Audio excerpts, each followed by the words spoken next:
Ladies and gentlemen, welcome to another edition of Celtics Talk Radio live post-game video chat. Tonight, the night that we are recording it, it is 19th January, 6:40 p.m. Eastern, and the show is number 26. This is live video chat episode 26. You will be able to watch this episode tomorrow, that is Saturday 20th, on our YouTube channel. And again, if you want to watch this very episode and all other episodes of Celtics Talk Radio live post-game video chats, you should subscribe to Celtics Talk Radio YouTube channel. Search us Celtics Talk Radio YouTube channel. And again, also you can check us at blogtalkradio.com. That is Celtics Talk Radio. And you can also check us at Twitter, Celtics Talk Radio, STR capital letters, Facebook, Celtics Talk Radio, STR capital letters at Twitter name, Facebook Celtics Talk Radio official page. Also, we've been doing Celtics Fans Forum, our second page on the Facebook, Instagram Celtics Talk Radio, all small letters. Also, iTunes page, Google Celtics Talk Radio and the iTunes. We have, I'm informed, we have the account at the Apple, so you can listen us via iTunes, via iPods, via your mobile phones, and broadcasting station is Celtics Talk Radio. So pretty much we are everywhere. That is iTunes, iPhones, and Instagram, Facebook. I'm posting the shows at Google Plus, so search us there. But for this show, number 26, again, subscribe to Celtics Talk Radio YouTube channel. This is episode 26 of 5 post-game video chat. And at the end of the show, we will tell you about the next radio shows. So when we mention radio shows, we have the great response from you. The show number 187 is past 1,022 listenings and downloads everywhere. So we are average 1,375 listeners that show. So we want to thank and to congratulate to all other Celtics Talk Radio crew members, and we want to thank all of you faithful fans, listeners, for your support. We love you, and we exist because of you. This is 6th year now. In August, it will be 6 years of Celtics Talk Radio existing. We have listed more than 200. We have listed 277 episodes, 188 regular episodes. I think we have 66 special episodes. We have the other shows too, like Hater Show, and I think we have a couple of Patriots or Bruins shows. So again, you should check us at Blog Talk Radio, our broadcasting site. And when we talk about the Celtics, and the title of this show, Daniel, is the Celtics lost 2 in the row. So in the night when Kyrie Irving was named the All-Star starter, and we want to congratulate him, the Celtics fall without him. On the same night that Kyrie Irving was named the Eastern Conference starters for the 2018 All-Star game, Boston Celtics got cold, hard taste of reality, like cold water without leader and transcendent player on the floor. Irving, who generated the most votes of any guards in the East, earned his 5th All-Star nod Thursday evening, and he was later sidelined with left shoulder soreness, and the Celtics took on Philadelphia 76 to the Garden. His absence proved to be critical as Boston produced season low point total in the form, and they lost 89-80 from Philadelphia 76ers, and the series is 3-1 for six Celtics. I just think we had a tough night trying to figure out things without Kyrie, said Jaylen Brown forward, who logged 12 points, 4 assists, 3 rebounds. I'm not trying to make an excuse, but we were kind of stuck on Philadelphia side on the floor. We just didn't get enough ball movement. They were switching everything, and I gave credit to the Sixers. They defended us really well. Boston offensive stagnancy resulted in dismal first 3 quarters, during which they mastered only 53 points on the 22 field goals makes, and while turning the ball over 18 times, Boston lacked its typical aggression early on and didn't make a single trip to the free throw line until late in the third quarter. I just didn't think we played hard enough on the offense. I thought we played hard on defense, and it's a unique game when you are playing hard on one end of the floor, and you on the other end of the floor you are making mistakes. But we were very sloppy, over dribbled. The dribble didn't take us anywhere, not moving the ball, not getting to the spots. And when Kyrie is out, you have got to be even better on those nights. Without Irving, it is very different. Al Horford who logged in high 14 points.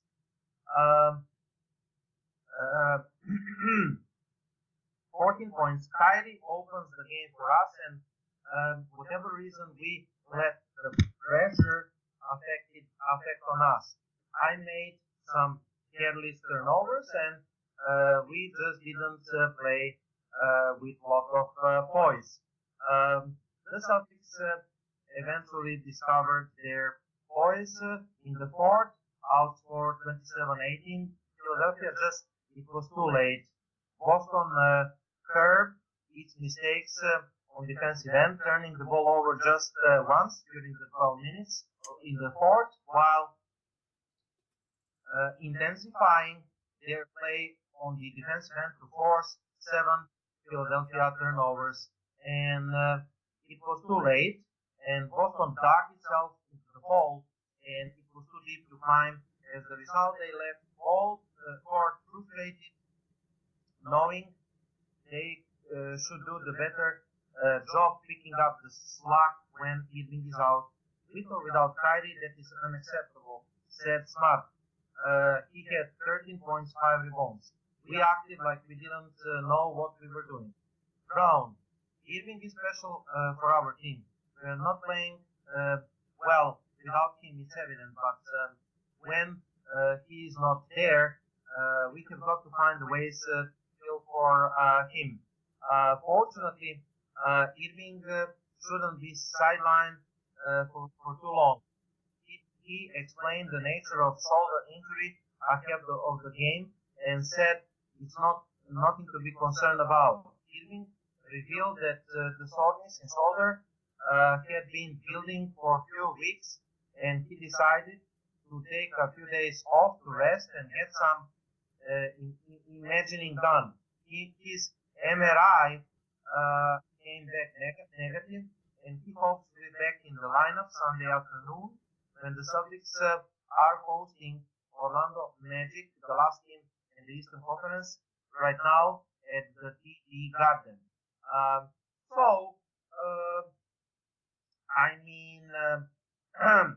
Just to say that on this show we will discuss about the 2 losses in the January. First, Tuesday night, 16th, we lost from Pelicans on TD Garden, 113, 116, 16 overtime, 27 points, and Irving, 6 assists, 9 rebounds, Horford. Then Thursday night we lost from Philadelphia, 80-89, 14 points, Horford, 4 assists, Brown, and 6 rebounds, Morris. When you look at the standings, the Celtics had comfortable lead, and right now they are standing 34-12 after 46 games. That is 73.9 winning percent, 22-9 conference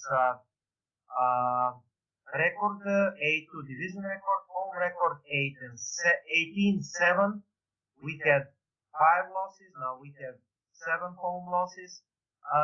Road 16-5, still the best team is, but losing streak 2. Toronto now has 13 losses, only 1 loss more than the Celtics. Toronto played 43 games, that is 3 games less than us. We have 30 wins, 13 losses, 69.8%, and 2.5 games closing the gap on us, only 2.5 games. And Cleveland Cavaliers, they have 27-17, 61.4 winning percent, 6 games behind us, or in numbers 5 losses more. The Cavaliers are far away still. Miami number 4, 7 games behind us, 26-18, or 6 losses more, 59%. Washington number 5 struggling, 25-20, 8.5 games behind us. Indiana number 6, 24-21, 53.3%, 9.5 games behind us. Milwaukee number 7, 52.3 winning percent, 10 games behind us. Number 7, Philadelphia number 8, 21-20, 51%, 10.5 games behind us. So if today the playoff starts, Boston Celtics would play Philadelphia 76ers. Detroit is number 9. They are not even playoff team. And by the way, to use the opportunity to laugh at the people that were saying that Detroit is the most dangerous team for us, and that they are struggling right now,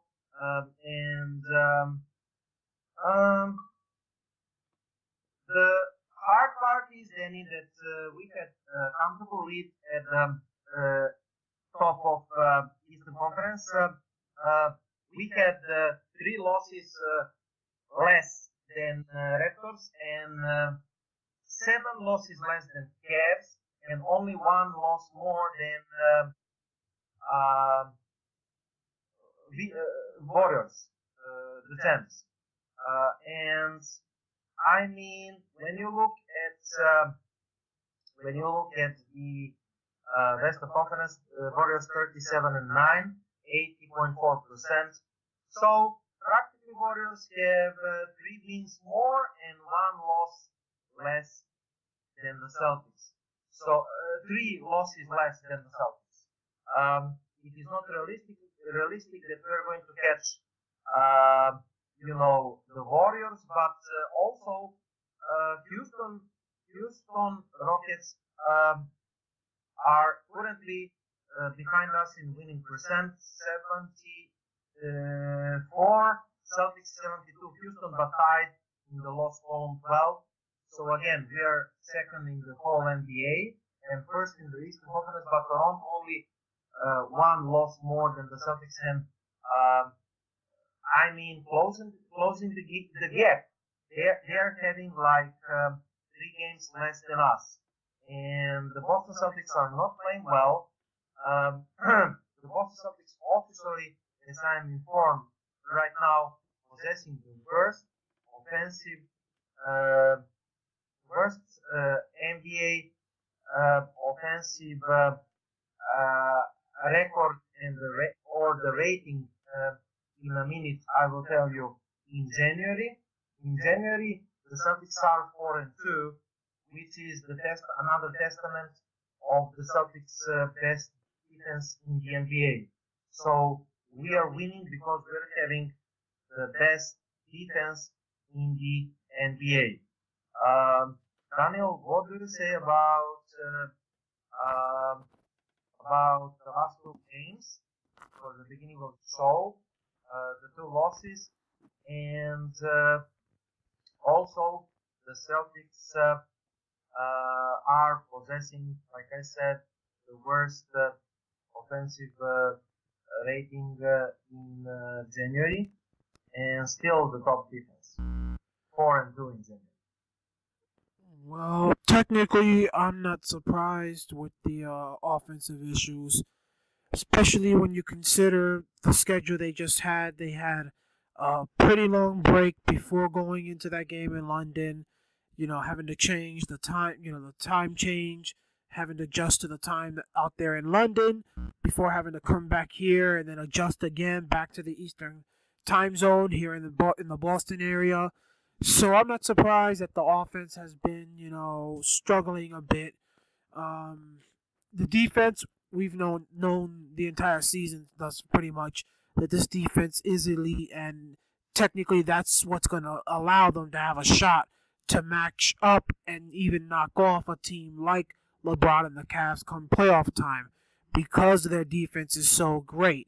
You ain't going to beat these guys like, let's say, the Warriors by getting into a three-point shootout or an offensive, a test of your offensive abilities only, because those teams right now have too many veteran players that are going to make shots, so you can't really depend and think that all of a sudden, just because you're doing it in the regular season, that you're going to have guys like, Shane Larkin and Tatum and, Rozier and all these other guys hitting big-time shots come playoff time, especially knowing the game usually slows down come playoff time, and you have the situation again with the officials who call the game even tighter in most cases than what you have during the regular season. Now, the defense, again, as they say, offense sells tickets, defense wins championships. We all know what, one of our former Celtics said that when they ended up, winning, in this case back in 2008, KG with that statement, and it's the truth. You look at the way the Celtics are right now, what's the only thing that can help them when it comes to going at it with LeBron and the Cavs? The fact that the Celtics defense is elite and the Cavaliers defense sucks pretty much. So you'll be able to score on that team without a problem unless somehow they go over some major, magnificent, transformation prior to playoff time and they know how to basically play defense again. So this team is right where they need to be. It's unfortunate that they lost these last two games. I'm not really frustrated with the loss against the Pelicans because the Pelicans, they're a playoff team out west. They got Anthony Davis, who in my opinion is the most dominant big man in the league overall. And, he had something to prove in that game, knowing that the Celtics are a team that are trying to trade for him. You got the Cavaliers who want him. You got the Warriors who want him. So he was out there to send a statement not only to the Celtics but to the franchise of the Pelicans that regardless of what happens, unless I actually ask you to trade me, you better not think of doing it because you ain't gonna get no player in exchange from any of these teams, the Cavs, the Warriors, the Celtics, that will be able to produce the way I do for you. And of course, when you're someone taking nearly 40 shots, you can expect to have a big game. What player in the league can we say wouldn't score close to 50 like he did, taking close to 40 shots? So I'm not worried about that loss. I'm more upset with the loss from last night against Philadelphia because, in my opinion, the Celtics should have known there was two things going in favor of the 76ers going into that game yesterday.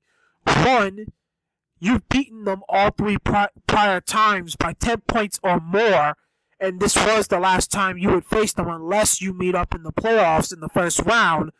So that team wanted to win badly just to prove that to themselves they had what it takes to beat you. Now, of course, we all know Kyrie Irving didn't play last night, so, many people will say it in regards to the 76ers. You were only able to beat them when their best player was out. But also, you can say the best, other than Joel Embiid, it's debatable who's the best player, Embiid or Redick, but they didn't have J.J. Redick yesterday, and he has been a pest for the Celtics all season in all three matchups they played. So the Celtics yesterday, in my opinion, they just took the Philadelphia 76ers lightly. They didn't take them serious going into that game, and it showed. It took them over 3 quarters before the Celtics finally turned up, the pressure and started playing the real defense we know that we're used to seeing from them. And look what happened. You basically got the 76ers to choke and nearly choked the game away completely. If you would have played that from the get-go, or even played it from the start of the third quarter, Igor, they would have won last night in that game. The fact that they ended up basically waiting all the way to like 8 minutes left in the fourth quarter before they finally woke up was their downfall. And something like that, I put on the coach, because the coach has to be the one to tell them, along with Al Horford, guys, we're not the Cavaliers, we're not the Golden State Warriors. We haven't earned the right yet to take anybody lightly in this league.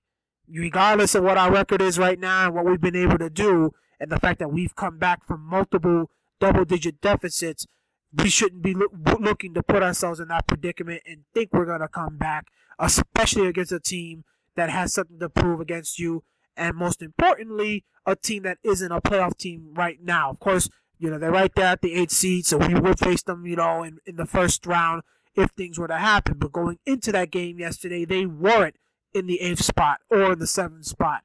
And those are the teams you're supposed to beat, the teams that are not looking like a real playoff team and have losing records. You lose to LeBron and the Cavs, you lose to the Warriors, the Rockets, you're losing to a legitimate team, a team that could win it all. But losing to Philadelphia, there's no excuse, regardless of Kyrie Irving not playing. Yeah. I mean, again, I'm not happy. I'm not happy about the both losses. Unlike you, I don't think the Pelicans are a better team, and I don't think that besides Anthony Davis, they have somebody that can lead us, including Boogie Cousins, who is playing not so good. And again, the Celtics are owning the worst offense in the NBA in January, which is unacceptable. And I don't care if Kyrie Irving is not playing. We must pick up the offense. You mentioned the pace. You are on the right track, because we are, if I'm correct, 23rd in the pace in the NBA. But that is the way the Celtics excuse me, that is the way the Celtics want it, because we're playing slow pace, controlling games and possessions, and small possessions games. Now, the offensive production must pick up. And the pace a little. We don't have to play at the same pace as Golden State Warriors, Houston Rockets, the San Antonio Spurs, but we have to pick up the pace, game pace, and we have to pick up the offensive production, the offensive execution.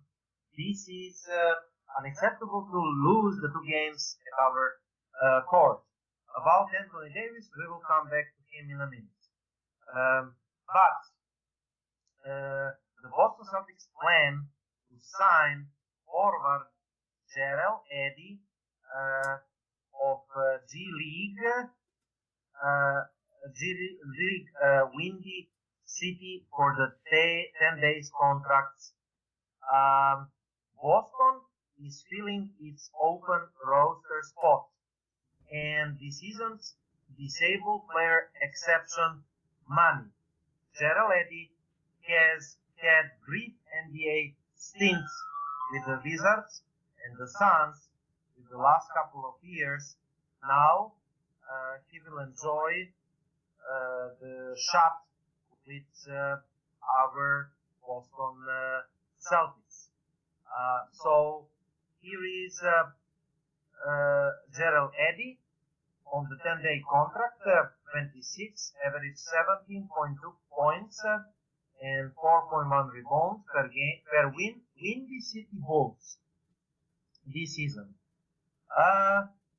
One stat stand out. His 50.7% three-point shooting and more than 7 attempts per game. He's 6'7" wing, hit 49.3% of his long range attempts on the similar diet on three-pointers. He almost never takes shoots from inside the arc. Less than 25% of his shoots this season have come from the land of twos. And he projects very much 3-and-D player with the size to switch multiple positions and maybe on accuracy to spread the court. Why? Just maybe. Despite the lovely G League shooting numbers, Eddy has only contested 24 of 87 threes, 27.6% during the NBA actions, including the preseason and regular season. Celtics has been intrigued by him in the years since 2014. They signed him very briefly towards the end of the preseason and waived him 2 days after. We will continue to evaluate Eddy wherever he plays, and said Danny Ainge, but we just wanted to take time to evaluate him while we have some time right now. He's the player that we have been watching in a college, Virginia Tech, and he's a player we watched in his exhibition games with Atlanta. He always is a player that's been intrigued for us, and the Celtics are still very intrigued, clearly, but they still have a disabled player exception to use, so Eddy will need to impress them quickly if he hopes to stay until the end of the season. I really doubt he will stay, but maybe I'm wrong. What do you say then?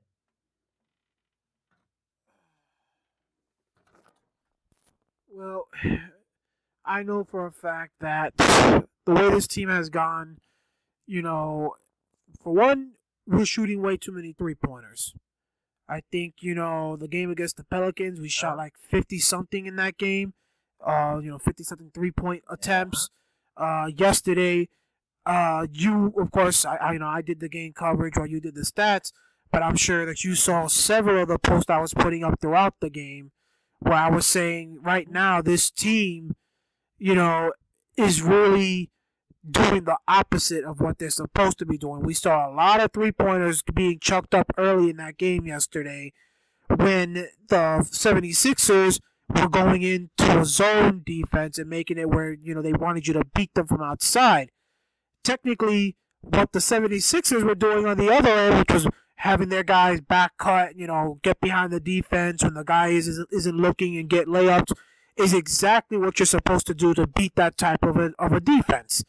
And the Celtics just kept doing it on their, each one wanted to do it on their own. That was the problem. You had Tatum, who would basically chuck up a shot rather than them passing the ball. Brown was doing it like that. Of course, the only two guys who really seemed to be in rhythm were Marcus Morris and Al Horford yesterday. You had Brown at one point, he went he went 3 against 1, something like that, or Tatum, one of them, went 3 against 1 and lost the ball. The turnovers, of course, were ridiculous. Now you got Danny Ainge trying to get this kid from the minor league, as they say, and from what I've been able to hear, he's a 50% career 3-point shooter. So here's the thing. Is that really going to fix the issue? Do we really need another 3-point shooter, knowing the rest of the guys on this team, that's all they pretty much do? The only ones that really seem to have some sort of ability to attack the rim are Irving and Tatum. Everybody else, unless, they get a clear, attack lane to the rim, doesn't do it. So, and at the same time, you're signing him. Who are you going to take out of your rotation? Maybe Rozier, if you want to go that route. Because what we all know, once Irving comes back, which, of course, he can return this Sunday against Orlando. So, are you going to go the route of trying to make some sort of a decision when it comes to your bench? Because right now, we currently have Daniel Tice, Marcus Morris, Terry Rozier, Marcus Smart, and then usually it's either Tatum or Brown on the floor. So are you going to make it where now you're not going to have any starters whatsoever to bring this kid in so he can try to help? And if that's the case, that's another guard if I'm correct. So you're going to go with a so you're going to go with a 3-guard lineup with him, Rozier, and Smart, and then Tyson Morris coming off the bench. That's not going to help, especially this is one thing that you can pretty much say is true.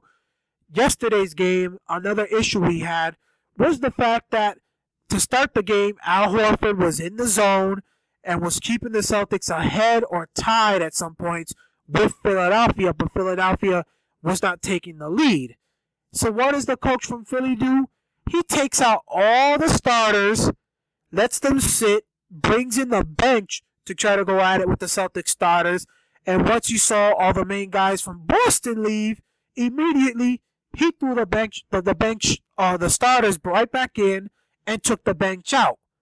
So we can expect that from many of these teams that realize their starting lineup is just not as good as Boston's starting lineup. So is that kid going to make a difference going at it with a starting lineup?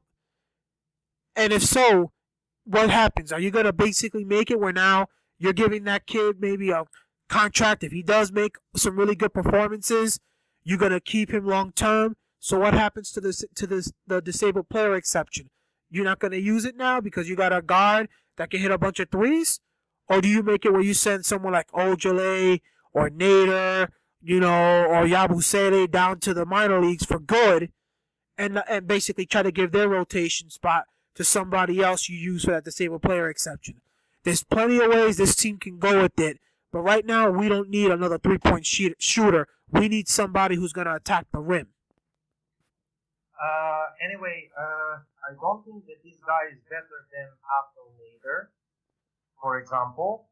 Also, we have Kadim Allen on 2-way contracts, and I don't think that we will keep him, considering that we have disabled player exception, and disabled player exception requires open roster spots.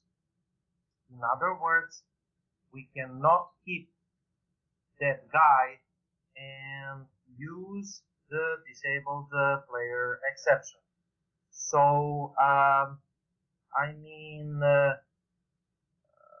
most likely,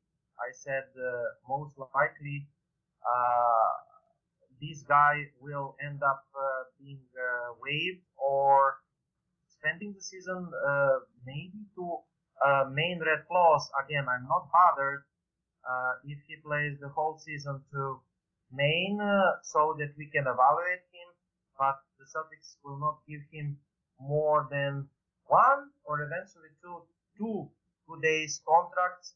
Again, the deadline for disabled player exception, March 10th, is approaching. Also, we can mention that the deadline, February 8th, if I'm correct, for the trade deadline. We can use the exception that way, or we can wait for the waiver still. And that's probably what is going to happen. Anyway, let's move further. Jojo White, Boston Celtics legend, passed away in age 71. Boston Celtics released a statement Thursday night saying the organization. Thoughts and prayers are with Jojo White's family after the legend passed away in age of 71. We are terribly saddened by the passing of great Jojo White, and the Celtic statement said he was champion and gentleman, supremely talented and brilliantly in the court, endlessly gracious off and on. Jojo is the key member of two championship teams, NBA Finals MVP, gold medal winning Olympian and Hall of Famer. Contributions to the team championship legacy may have only been surpassed by the deep and lasting impact that he had to community, the thoughts and sympathies for the entire Celtics organization on White's family. While White has been instructed into Hall of Fame in 2015, he was 7-time All-Star, 2 times NBA champion, winner of the 2076 Finals MVP award. The guard also won Olympic gold medal, United States 1968, and sympathies all around the league. The true legend, the Celtics gave him the honor last night, Daniel. And what can we say about it? I mean, do you want to say something about Jojo White? Well, again, he, along with, Bird, Russell, all these guys, paved the way for what this franchise is today. Yeah, he may not have as many rings as Bird and Russell when it comes to, being with us, but he was a well-respected player, well-respected man. What he did outside the league when his, career finally came to an end has made him one of the most liked people and one of the most liked, loved, should I say, sports athletes and, here in the Boston area. So it's unfortunate, his passing. It was a nice thing to see the Celtics organization yesterday go the route of giving him a nice dedication video. His wife and kids, from what I understand, were there. A lot of them crying, but, in a nice way, a happy way, due to what they felt was a perfect honoring. And, it's just unfortunate the timing, and it's even more unfortunate that we didn't win yesterday during a day like that. They had security near the seat that apparently he usually sat in the audience, and they put his jersey there along with the thing of flowers. So kind of remembering the fact that was his seat usually when he showed up. So it's unfortunate, and it's unfortunate whenever you lose a historic player, basically, from your team. But at least, we know that he's in a better place now. And, again, it's going to be interesting to see how the Celtics go about the situations with future players, because, of course, we got the situation with Pierce and Thomas currently going on. And, it's guys like that have actually won championships and sacrificed big time for this franchise that deserve the honorings. Yeah. And again,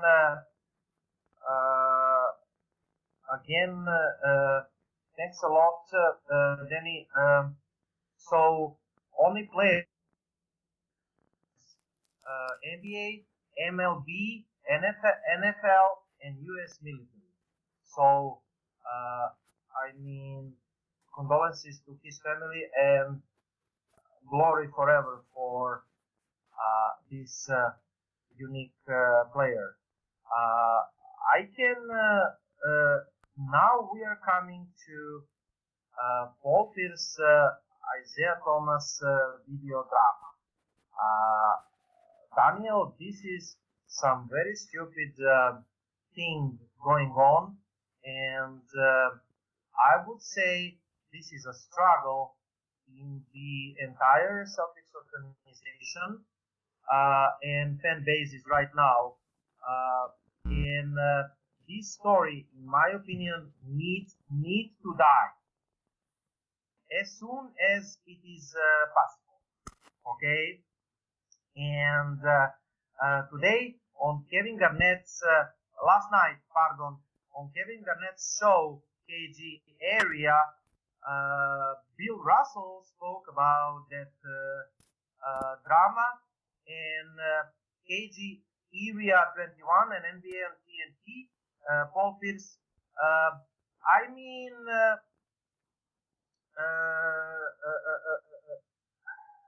the Bill Russell said, Paul is correct. He handled it better than what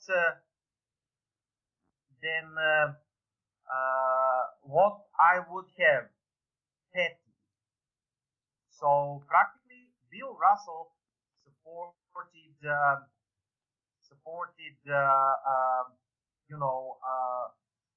Paul Pierce on that matter, and Paul Pierce said practically, Danny and I talked about 40 minutes. He told me, this is what we have planned. At the end of the conversation, he said, if you don't want to do it with Isaiah, we won't. So I told him, I really don't. So that's what it is. Paul Pierce, Celtics' guilt over trading Isaiah Thomas is why they tried to honor both on the same night. Paul Pierce dreamed of playing the entire career with the Boston Celtics. When that didn't transpire, the team killed him. Kevin Garnett, Jason Terry to Brooklyn Nets 2013 for treasure of picks. He began dreaming the day the Celtics will rise, number 34, to the rafters. That day is February 11th, and he will not be sharing it with anybody else. Plans to show a brief tribute to Isaiah Thomas, who was traded to Cleveland last August, has been scrapped after Pierce told Celtics head basketball operation of Danny Ainge he preferred to have that day himself. Danny and I talked about 40 minutes, and he told me this is what we planned. At the end of conversation, he said, if you don't want to do it with Isaiah, we won't do it. So I told him I really don't want you to do it. So that's it. That's how we felt it. Shortly after, ESPN reached out to Ainge to confirm this development. Thomas tweeted that he preferred Boston not to run a video tribute for him after all. Thomas, I would like to thank Celtics for gracious offer to play a video tribute February 11th, celebrating my 3 years in Boston, but since it appears it caused controversy with Paul Pierce, Knights, I would ask Celtics instead to focus all their attention on number 34's career. Earlier in the day, before Thomas' tweet, Paul Pierce explained why he would objected to plans to honor Paul Pierce on February 11th. Thomas had should to be honored, Pierce said. You came to Boston, whether you are playing or not, you should have had your tribute then. I just don't see how, if someone is having jersey retirement, they are going to be running other tributes for other players. Danny tried to sell me on, but I called him on. He had a shot, Danny, and he punked you on it. He pretty much dictated everything. They let it happen because they felt sorry now the trade to Cleveland went down. It's guilt. That's what it is. Ainge said Thursday night, Thomas stayed long to bow out of the video tribute once he learned of Pierce's reservations.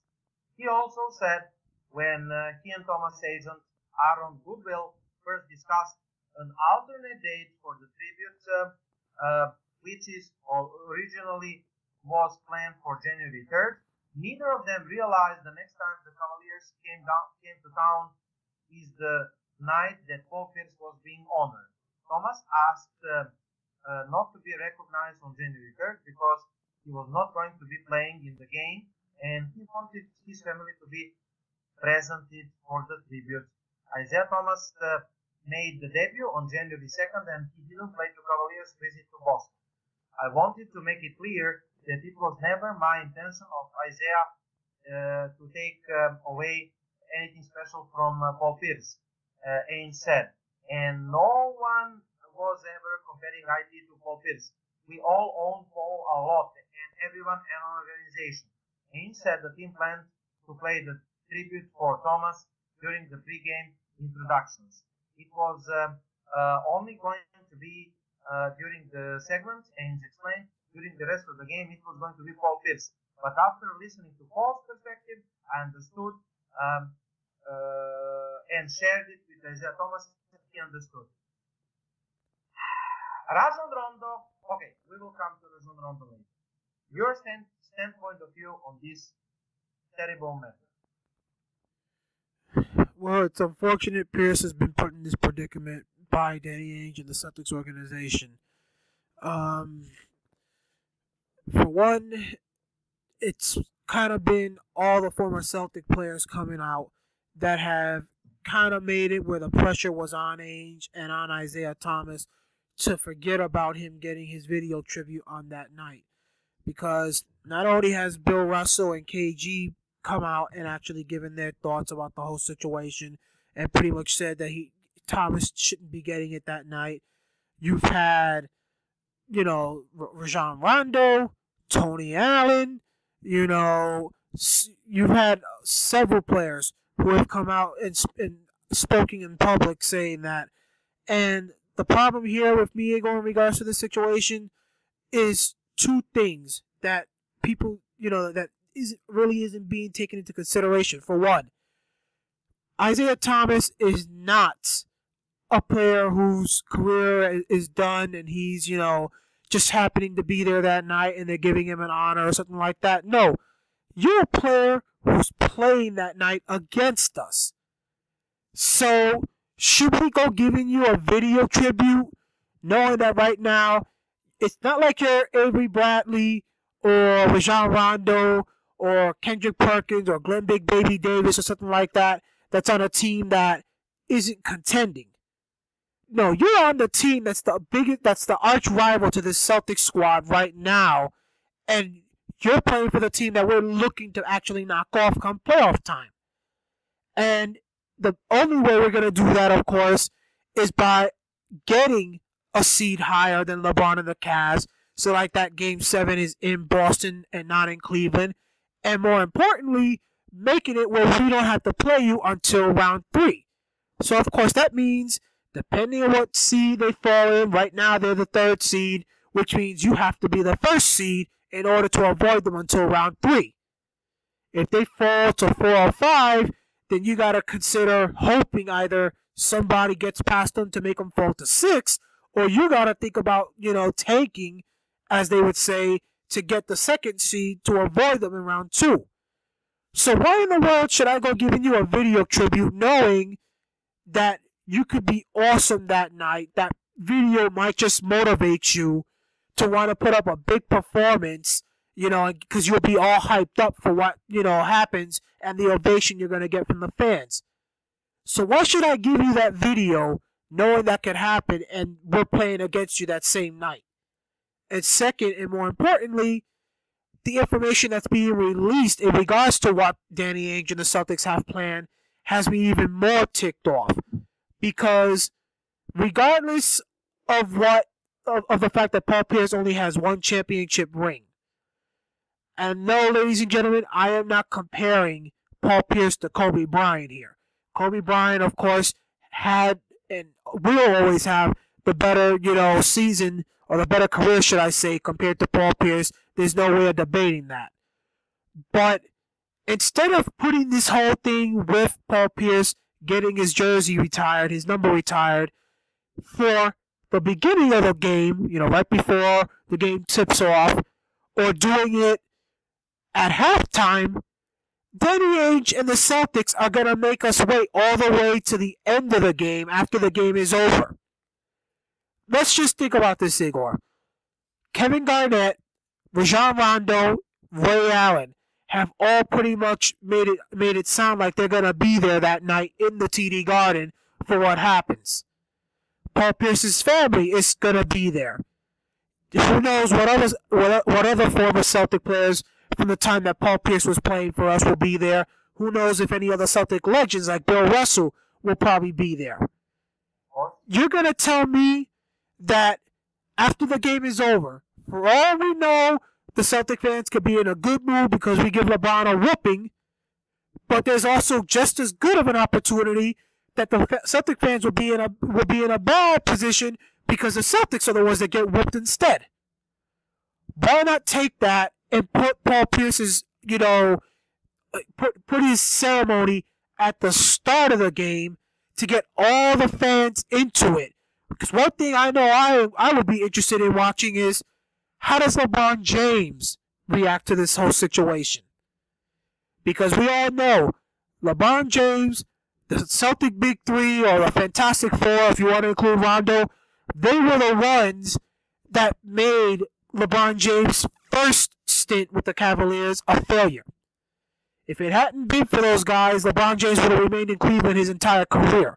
Instead, he got up and ran to Miami to join forces with the Miami Heat. And everybody knows my opinion when it comes to that situation. The only reason LeBron and them got anything done back then was because of the one-sided officiating we saw in many of those playoff games when these two teams met. But you don't think fans would like to see Paul Pierce being honored? Maybe LeBron James on the court and he comes over and gives, like a special, sign of respect to Pierce, knowing that Pierce was the main rival for him in the Eastern Conference back then. They were the ones going 45 and 41 points in the, Game 7 of that semifinals match, the year the Celtics won it all. There is no way, if I'm Ainge, I just look at that as another sign of disrespect. It's bad enough that Paul Pierce can't get the type of, honor that Kobe Bryant did with Kobe Bryant's, ceremony where he got, highlights of him being played throughout the entire night with him there and the fans being able to watch. And more importantly, what happens, Igor, with the post-game information? Let's just say, for argument's sake, for an argument's sakes, that game takes place on TNT. Let's say it like that. I know it's going to be nationally televised. I don't recall what network, whether it's ABC or ESPN or TNT. But usually when there's something like that happening, it's usually a doubleheader. There's a game right after the first game. Are the fans that are watching nationally going to get to see the ceremony?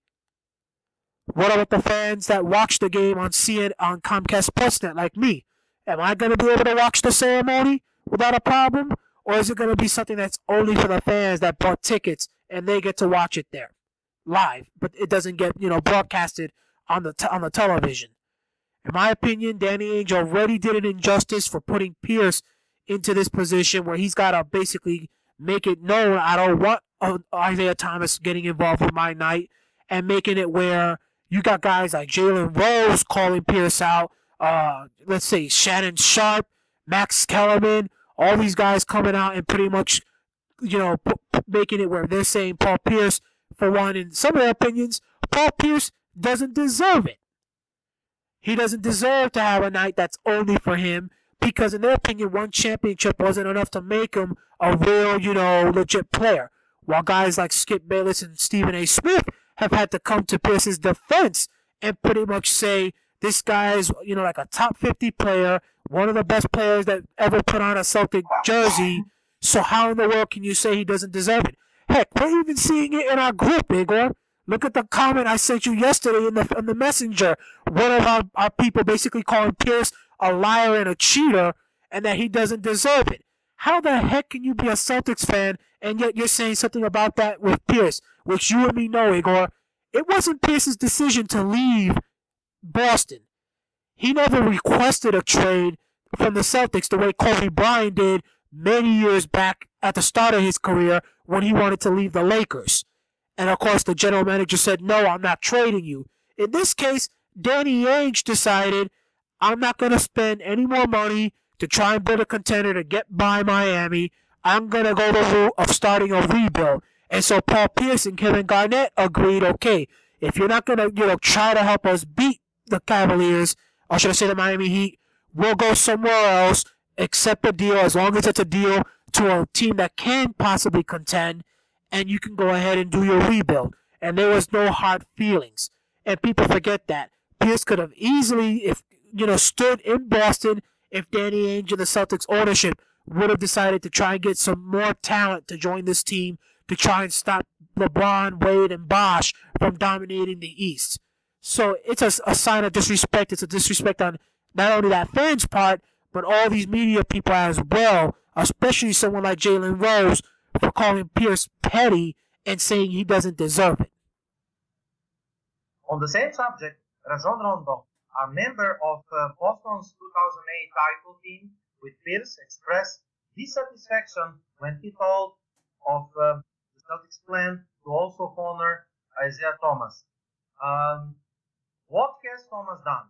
Rondo was before the Thursday's game, according to Rochester Telegram and Gazette. How Thomas led Boston to the Eastern Finals? He replied, "Oh, that's what we celebrate around here, the Eastern Conference Finals." Rajon Rondo now, the Pelicans added, "This is Boston Celtics. This is not the Phoenix Suns. No disrespect to any organizations, but as the Celtics, in the Celtics, we don't hang out the conference titles. So much truth." And New Orleans, Tony Allen, who planned alongside Pierce to be on the ceremony and who won the championship 2008, said prior to Thursday's game that Pierce deserves his own night. "I'm with Pierce, man," said Allen. "Thomas didn't put in more work than Paul. Anybody disagree? Okay, Paul Pierce put a big work, man. Why would they honor Thomas on the same night, man? Let my man get his jersey retired, man. Let him embrace that, man. He put a lot of blood, sweat, and tears in the organization and capitalized and had some good results. Pierce struggled with the team. Remember him losing 19 straight with that man. Turned around and won the championship next season.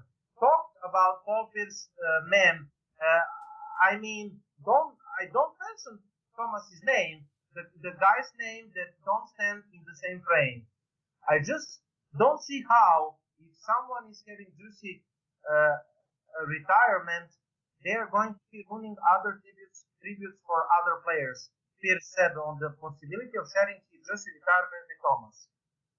Pierce conceded that he gave his position some additional thoughts after his objection to join made tribute. He said he consulted his agent, wife, mother, and Garnett. Everybody knows where I was coming. KG was like, "Isaiah, who? Hell no! You're dead right. You're not sharing your night with him." And this is no longer concerned. Own Paul a lot. I feel Ainge said. I feel innovated to him. The whole organization feel that way. We will have great night with him. Argument over. So again, what do you say about Rajon Rondo's comments, which were really interesting and right to the point, I would say them. Well, again, people, have criticized Rondo for, his actions that pretty much caused him to have to be traded away from the team. But he's right.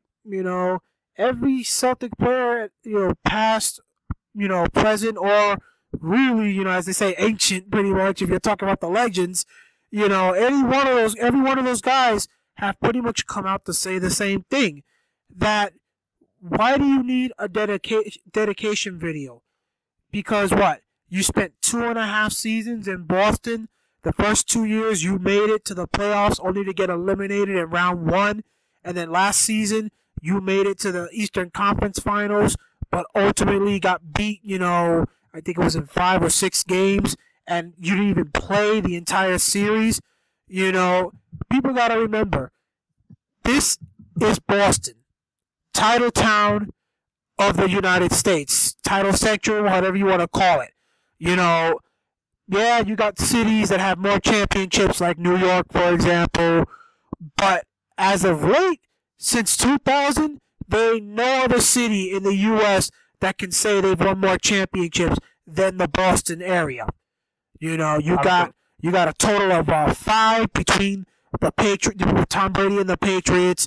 You got one from the Boston Celtics, you got one from the Boston Bruins, and you've got like 3 or 4 from the Boston Red Sox. So how in the world can we make it where all of a sudden, just because you made it to the Eastern Conference Finals, that's a celebration that needs to be made?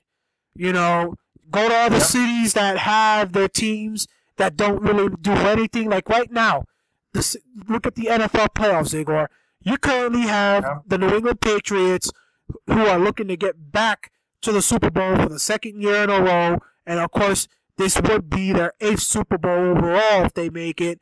And then you got 3 cities, Minnesota, Philadelphia, and the Jacksonville Jaguars, that pretty much, you look at their situations, their teams are looking to win a Super Bowl, if I'm correct, for the first time from what's being reported for all 3 teams. I know that Minnesota and Jacksonville haven't had a championship. I'm just surprised that the Eagles have never won a title. But teams like that are overachieving, because we all know, this year alone, if you're looking at the playoffs out there, the teams pretty much that have the superstars have basically slipped and fell. You look at the Steelers, you look at the Saints. So these 3 teams, it's understandable if their fans want to celebrate just getting to the AFC Championship or the NFC Championship game. But come on, you think for the Patriot fans, if they don't make it, if they don't win a Super Bowl, they're going to say, oh, we're going to celebrate because it was a good season? No. And it works the same way for the Bruins, same way for the Red Sox, same way for the Celtic fans. So if other people outside of Boston can't understand that, well, it's probably because your teams haven't had as much success as the Boston people. Look at Max Kellerman, for example, Igor.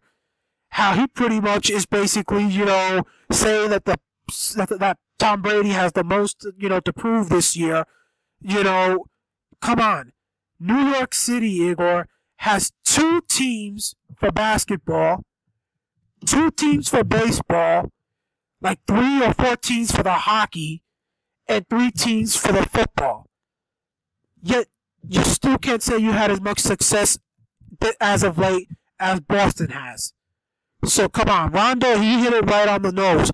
This is not a city that goes celebrating you just getting to the Eastern Conference Finals and losing. This team celebrates you winning championships. And let's say if this was the first time we were going at it, let's say if this game coming up against Cleveland was the only time you had to play them this year in the regular season. Like some teams in the football have to do. You play a team only once, and that's it. You don't play them again unless you meet in the playoffs. Then I'd understand, Isaiah Thomas's, wanting to have him have his dedication that night. But come on. We have played you already 2 other times this season. You could have been there opening night and had your dedication video done then. You could have had it back in January. But of course the opening night was the one in Cleveland, so yeah, that won't really count. But you still had the game in January, you could have had it then. Come playoff time, unless the Celtics choke or the Cavaliers choke, you're going to be playing the Celtics in all likelihood come round 3. We can easily do a dedication video then, playoff time, or wait for next season. So, I feel Isaiah Thomas, Igor, the only reason he did it, that he changed his mind, was because he was getting pressure from all these former Celtic players. It wasn't Danny Ainge, it wasn't, Rick Grossbeck or any other Celtic owners, or any other, or Brad Stevens, or even the fans. It was him basically realizing that he was basically not being viewed well by the former Celtic players. And Rondo and Tony Allen were the ones that came out and basically called him out for it before he went making that decision. So Rajon Rondo, he may not be viewed as one of the best Celtic players, and he may be viewed as, you could say childish, but in this situation, he proved, again, why, he's a veteran, and he proved also that he's a decent person. So Isaiah Thomas, you wait for the playoffs to come. Again, really short. I'm with Paul Pierce. he's legend, and everybody that is comparing Paul Pierce uh, with Isaiah Thomas, they are not normal, in my opinion. They should be visiting their doctor for head checking, because I heard the people saying that, hey, Isaiah Thomas didn't have enough help. If he had help, he would have won the championship. Well, that is the same narrative for LeBron James, you know. LeBron James didn't have enough help. Listen, Paul Pierce was number one at the championship team. I repeat, number one at the championship team. He was the MVP of the NBA Finals. I repeat, he was the MVP of the Finals. He was from 1998 until 2013 with the Celtics, I think 15 or 16 seasons. He was with the Celtics when he was stabbed 2001 19 times in the Boston Club, remember that? So he sacrificed for the Celtics. He was with the Celtics in the bad times. He should have gone to the other team, he didn't. He was with the Celtics in the worst season, 2006, in the last 20 years, when we were kind of tanking, or due to the injuries we were bad. Let's say that way. So he could have requested the trade 2006 for the Danny Ainge, but he didn't. He wanted to stay the whole career in Boston. I saw some stupid comments that Paul Pierce betrayed the Celtics by being traded to the Brooklyn Nets. This is bullshit, excuse me for my language, because Paul Pierce didn't want to be traded. He never requested the trade, but he said when he was traded, willing of Danny Ainge, he said, "I'm happy that I can help the team for the rebuilding," and he was the best possible Celtic player that you can imagine, that you can describe. He was the leader of the court, in the public, in the community, everything, and champion, the true champion. So, give me a break, please. Don't compare. Isaiah Thomas deserved all shout out from me for lifting the rebuilding process, having historically great season, the last season with the Celtics. I am not taking anything away from dear Isaiah Thomas. Yes, he deserves a tribute in my mind. Let the man have the tribute video the next time when the Cavaliers are in town, probably in the Eastern Conference Finals. It will be like June, right? So I don't understand the fuss. Danny Ainge made a mistake.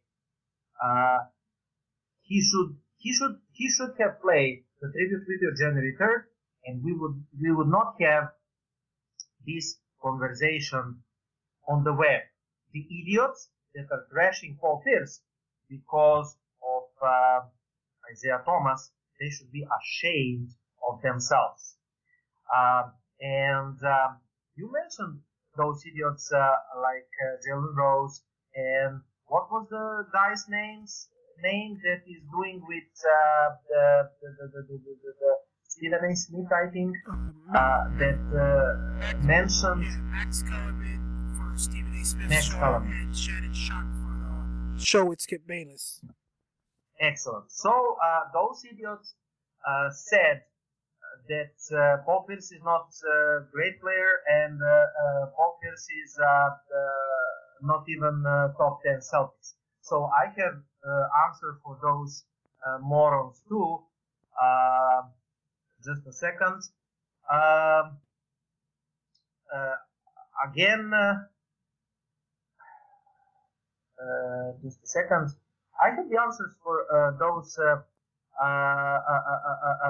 morons too, because when you look at the win shares of the players of the Boston Celtics, Paul Pierce is actually number 3 or number 2 at the list. Yeah, I want to be precise. So just a moment to find these informations. Yeah, Jalen Rose. I think it was petty on Paul Pierce's part. Um,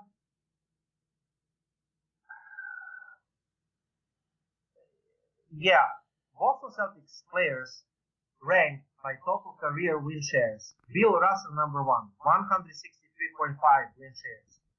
Larry Bird number two, 145.8 win shares. Number three, Paul Pierce, 138.5 win shares. Number four, John Havlicek, 131.7. Number five, Robert Parrish, 122.4. And number six, Kevin McHale, 113. Insert Michael Jordan, get some help meme here. I mean, this is on Shannon Sharp. Paul Pierce making it seem like Kobe Bryant, Jordan, LeBron, but he's not the top 10 Celtics. So, rather better inform yourself the next time. And for Jalen Rose about Petty, player work their whole damn lives to have this one extremely unique honor. Even with the Celtics and all their retired numbers, this is culmination of guys' insane work and dedication to the franchise. This is literally a childhood dream. Every player dreams of getting jersey retired. I don't care what they accomplished or how the famous they did. This is going to be one of the most amazing moments of their life. So yeah, he gets to dictate and to be selfish on that night, calling Pierce names because he wants one night from the Celtics for himself. You have no damn clue what you're talking about. This isn't awards night in the high school. This is the ceremony. So grow up, stop calling Pierce's name. For me, Pierce is my favorite player since I'm looking. I mean, not favorite player of all times, but he was. I mean, until he retired, my favorite active Celtics player. So again, stop calling Pierce names. Stop trashing Paul Pierce.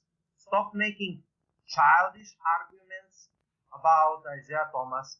This whole conversation and tweet should stop.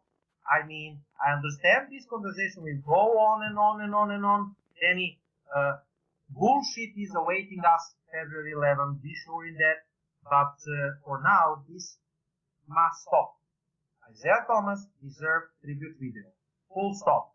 He should get it when the Cavaliers are next in town. Next year, June, whatever. I don't care. Paul Pierce deserved the night for himself. Full stop. If Paul Pierce wants that night, the tribute video, go dancers, food, alcohol, fireworks in the TD Garden, dancing bear, elephants, he should get it because this is his night and he's dictating the conditions. And I don't know what is clear. I don't care how he gets that award, but he deserved that. He deserved that because he gave his life and career and everything and knowledge to Boston, and he brought the championship to Boston as number one guy. And end of this story. Now we come to Isaiah Thomas and his story. Jared Weiss. This Anthony Davis to Celtics team has gotten so misconstructed. There has never been report that I know of Anthony Davis wants to go to Boston. It's always been one-way street with the NBA hoping Davis will get frustrated by lack of success and Cousins will leave and he will want out. That is, he went on record with Woj earlier this year openly questioning if Pelicans would do him like Kings did Cousins. Anthony Davis' situation in New Orleans is much less adversarial than Cousins. He lied about that not happening yesterday. every league source I've talked to these connections to New Orleans has said the things ringing from Anthony Davis is not even getting traded. 2, try him from cold dead hands and stop calling me. When I reported a year ago, whenever it was, that the Celtics master plan was to trade for Anthony Davis, it was based on inklings from around the team and league who were trying to read the tea leaves in New Orleans. And Pelicans coach Alvin Gentry, said he would trade Anthony Davis to Boston for the New England Patriots and the 2 planes that they just bought. And I don't think they are going to do that. So, I mean, I know there are rumors about Boston trying to trade for him, Gentry. But my response to that is, if they are going to give us their New England Patriots in 2 planes, maybe. And I don't think we're going to do that. So we are not even thinking about that. Actually, it's healthy for Gentry to keep a sense of humor concerning numerous stories of him converting our star, who is under contract for 3 more years with the team. With the final year of contract, 28.7 million being 2020-21, and being a player's, that year is player option. So Danny, remember that 28.7, 2020-21, the player option, final option of the contract. This is the option, and this is the time, 2020 at off season and 2020 at 21st season, at the end of that year, during that year, or in the off season to 2020 summer, during the year 2020 and 21st, or the summer 21st. This is the summer where we should hope for get Anthony Davis. Okay? Not this year. 2020 and earlier. One would think such a thing, even media-driven variety, would be highly disturbing to coach. But for the stories about Davis at each stop on Pelicans, Gentry said, it doesn't matter to me. Every indication I get to him is that he's committed to New Orleans, etc., etc. Gentry doesn't want to hear about you trade machine packages of young talents and draft picks. No. I would never trade good player for good. And I don't think our management were willing to do that. We have our premier players, Hall of Fame, one of them, and we want to build around them. With Davis and Jrue Holiday already makes more than 20 million a year, DeMarcus Cousins free agent next summer, there is the doubt in the market over New Orleans. The club won't be able to afford 3 maximum players and what it takes to sign the right piece around them. But Gentry isn't buying that. We don't have problems at all. Our owner, Tom Benson, is going to do what's necessary. He's not a Santa. Whatever it takes to win, he is willing to do that. Blah, blah, blah. Anthony Davis went 45.16 rebounds. Pelicans win in the Boston in overtime, 116, 113. They are now 23 and 20, 6th place Western Conference. At some point, they will need to show progress to keep their top people happy. I think we are closing to be there. If we're healthy, we will be fine. Besides, what kind of point guard would Brady be at number 40?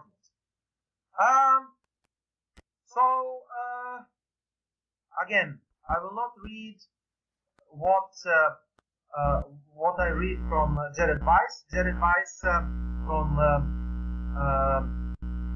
the Garden Report and the Celtics Wire.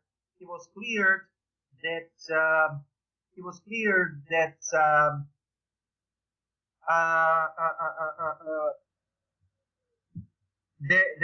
there is no conversation between Celtics and Pelicans about Anthony Davis. So for now, it is not going to happen. And he said, I reported before last year's deadline, the Celtics were interested in trading for Davis. At the same time, they had promising prospect in Jaylen Brown, potential top pick, and next year's pick. The reports were simply that Boston would like to trade Davis and hope that after years of being stuck in the middle of potential, they can make the top. And by bringing in Cousins, New Orleans wants the chance to win. That was based on conversations with several lead sources inside the Celtics organizations. Then he said, Jared Weiss. The Celtics reached out to Dell Dempsey at the trade deadline last year to see if he's available. The other 28 GMs probably did so. They were told that New Orleans is not trading and they acquired Cousins. Boston continued the building by cashed in the next pick to bringing Irving. Of course, they now have Los Angeles Kings pick, which holds potential, even more value to the point. Meanwhile, New Orleans locked in now healthy all-star talent in Jrue Holiday for 5 years. All-star talent Jrue Holiday. I don't know about that, Danny, but let's say it's possible, which is looking great right now. And they brought back Rajon Rondo to try to keep Cousins moving on the straight path. In December, Davis provided interview to Woj. It was the first hint of the theory he could be available for the trade. In the interview, they weren't really any linking to the pointing that Davis wasn't happy. The only controversial thing was him questioning if New Orleans would be loyal to him after he saw Sacramento and Boston be disloyal to Cousins and Isaiah Thomas. He conclusively stated in the end, it's not about the money, it's not about having fans. The most important thing to me, winning. That's what I want, and I want to be there. Davis appeared in shoot-around Thursday night, and he was asked about the comments he was quoted about talking in the front office about the fact, talking to his front office, Dell Dempsey, about the fact that Boston was trying to trade for him. He denied such a controversial talkings and contradicting his previous quotes on the ESPN article. This appears to be just be him trying to kill the story. Now the current status of the situation, Davis doesn't want to leave New Orleans. He wants to continue to build contender with the Cousins and Holiday and Solomon Hill if he is healthy. The variable at play here will be whether New Orleans retains Cousins this offseason, whether he can free agency, if Holiday can stay healthy. If those two things hold, Davis may feel that he would be stuck in the losing situation, and he may want out.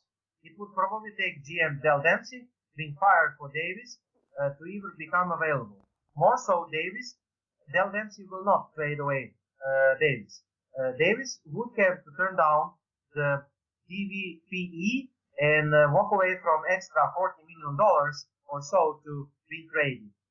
This would set up opportunity in the offseason for teams like Boston to try to pursue him.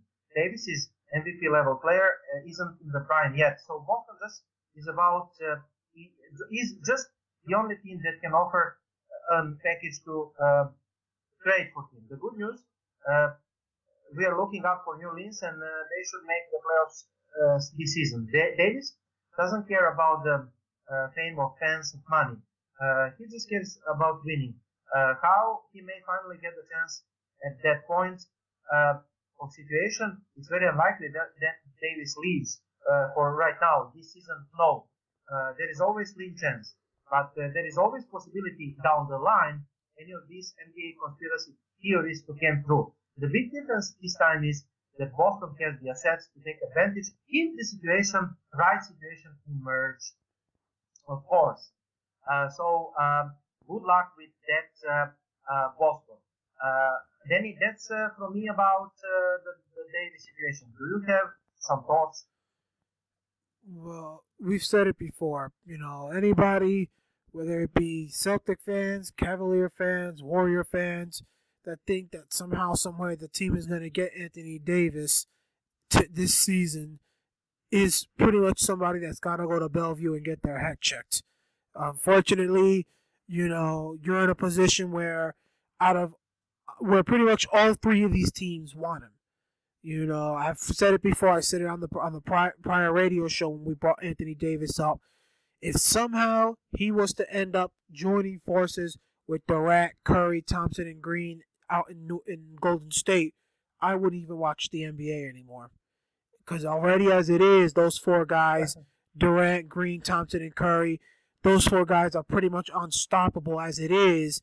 And it's so one-sided, pretty much, this league, that the only team you have that has a chance of beating them, which is Cleveland, and that's mainly because of how good LeBron James is, and yet his team is getting whooped in 4 or 5 games, with that team. So how in the world can you expect anybody else to knock that team off, especially if they were to add, Anthony Davis to play their center position while Draymond Green goes to power forward? So, that's the unfortunate thing, Igor, is that this is where why the NFL is always going to remain better than the NBA. Playoff time comes, it's one game, winner take all.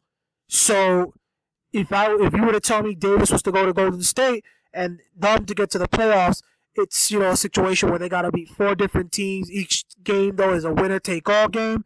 Yeah, you never know if they could get upset because you never know if they have one bad game.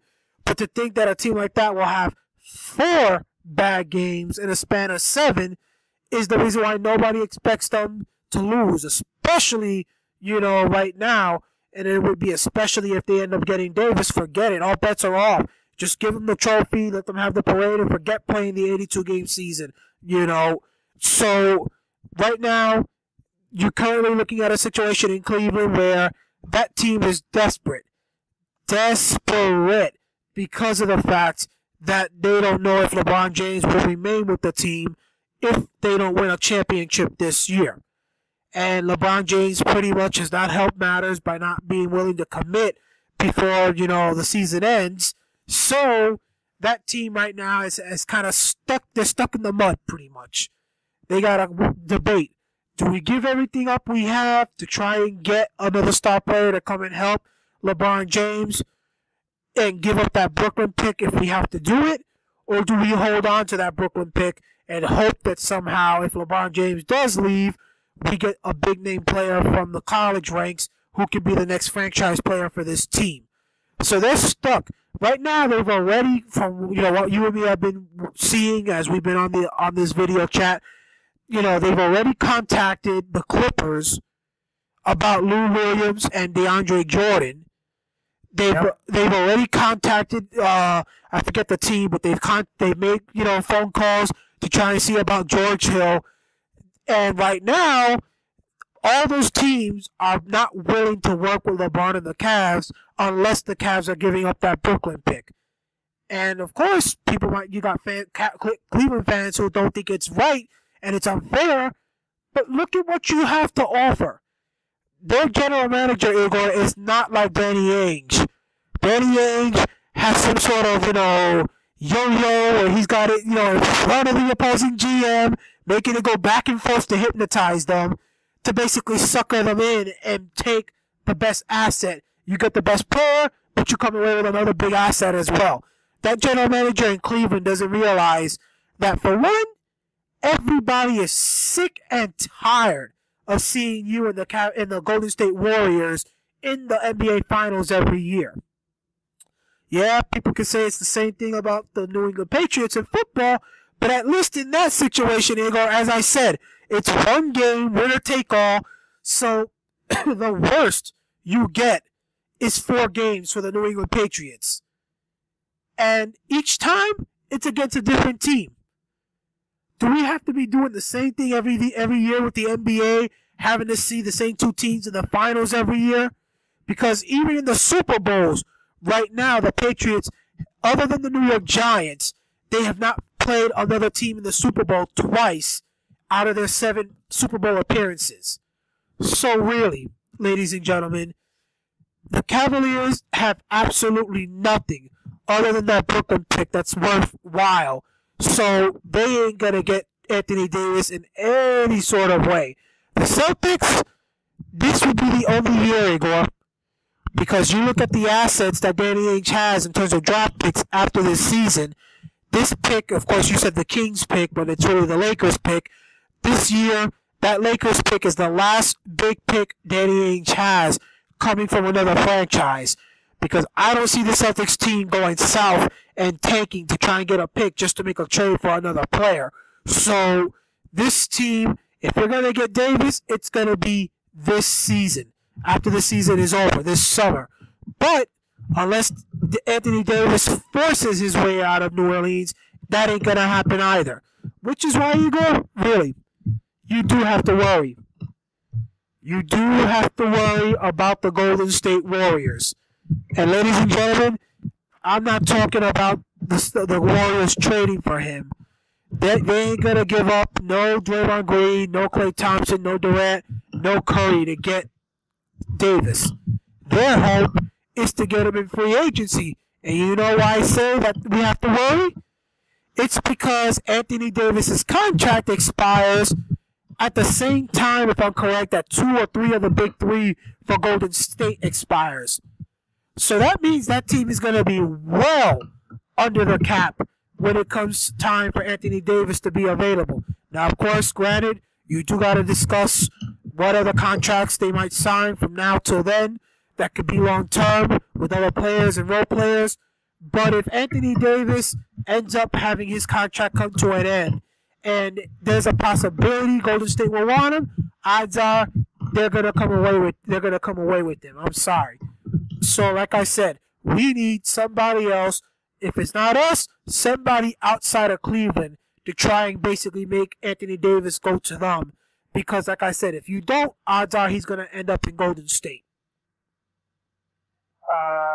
Again, at this point, I really don't care about Cleveland nor Golden State. I'm just worrying about the Celtics. And again, the situation must progress, fall into our favor, Danny. I'm talking about Boston Celtics. We don't know if in 2020 or 21st Cleveland will be contenders and how this team will look like. Maybe they will be in the rebuilding. And even if LeBron James stays, this man is not Robocop or he's not, he's a human after all, I think. And even in 2020 and 21st with LeBron James, I really doubt that the Cleveland will be the contenders. However, I can be sure that they will not be unless they land another franchise player with this Brooklyn Nets pick, which is looking unlikely right now because this pick is around positions number 7 and 9 right now with the slim possibility positions that this pick could end up to be top 5, which we said and repeat the whole summer, by the way, unlike some dumbass analytics that were saying that, oh, Brooklyn Nets sucks, it will be like top 5 picks guaranteed. We know it, we are the experts. Yeah, and right now, Igor said, and Danny said on the show many times that, guess what? The Brooklyn Nets are improved. Their roster, actually. I like the young players, and I like what they did in their rebuilding thus far without any assets. They did good job in the last 3 years of rebuilding without any assets. They selected solid young players with the picks they had, and I think that the Nets are improved.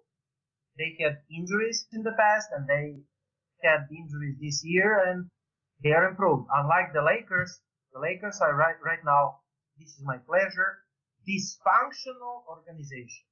Despite, for example, the man that I love to watch, this is the man that knows basketball 100%.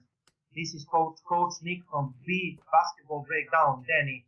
He said, quote, the Lakers front office should get number A grade in rebuilding process.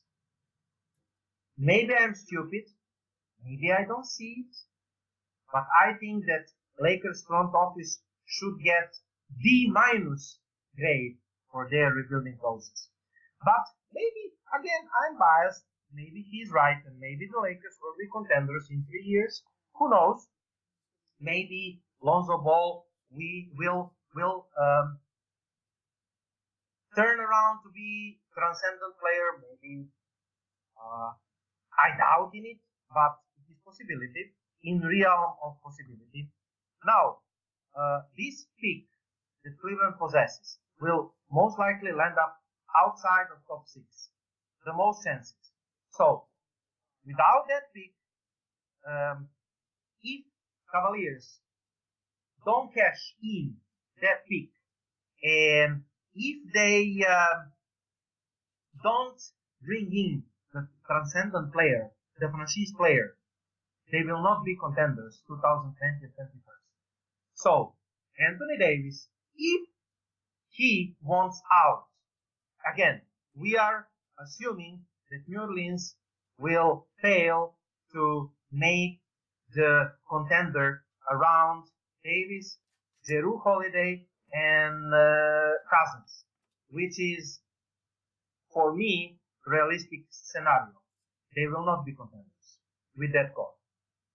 At the Western Conference, with Rockets, with Spurs, and with Golden State Warriors. So, if that happens, 2020-21, who knows what will happen to Cleveland?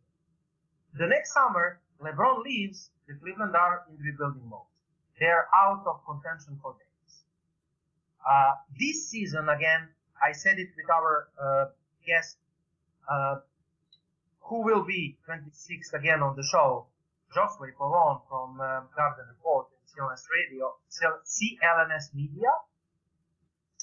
I said it that I doubt that Davis will be traded this season away from New Orleans. So, again, he has the player option 2020 summer. Remember that. His contract is out 2021. So, he must resign either summer 2020 or during the 2020-21 season. If he wants out, he will not exercise his player option 2020. So, this is the year where Boston Celtics will strike. At that point, I think that I'm not sure Al Horford's contract will expire or it will be in the final year of contract. So we could either trade Al Horford or get rid of that contract. So if everything falls out to its place, we can replace Davis with Al Horford. And we will probably add another player, hopefully if Lakers help us this season, Danny, with top 5 pick. We can probably add the players like Bamba or Aiton. That is what we talked on the last show. So again, the Boston Celtics will be the contenders 2020-21 with the core of Kyrie Irving, Jaylen Brown, Gordon Hayward, and Jason Tatum, and top 5 pick from the Lakers, or the pick from the Kings. And plus, we have another picks, like Memphis picks. We talked about that on the last show. So again, the Celtics are in the great position. When we talk about the Warriors, Daniel, I don't think that their contract situation will.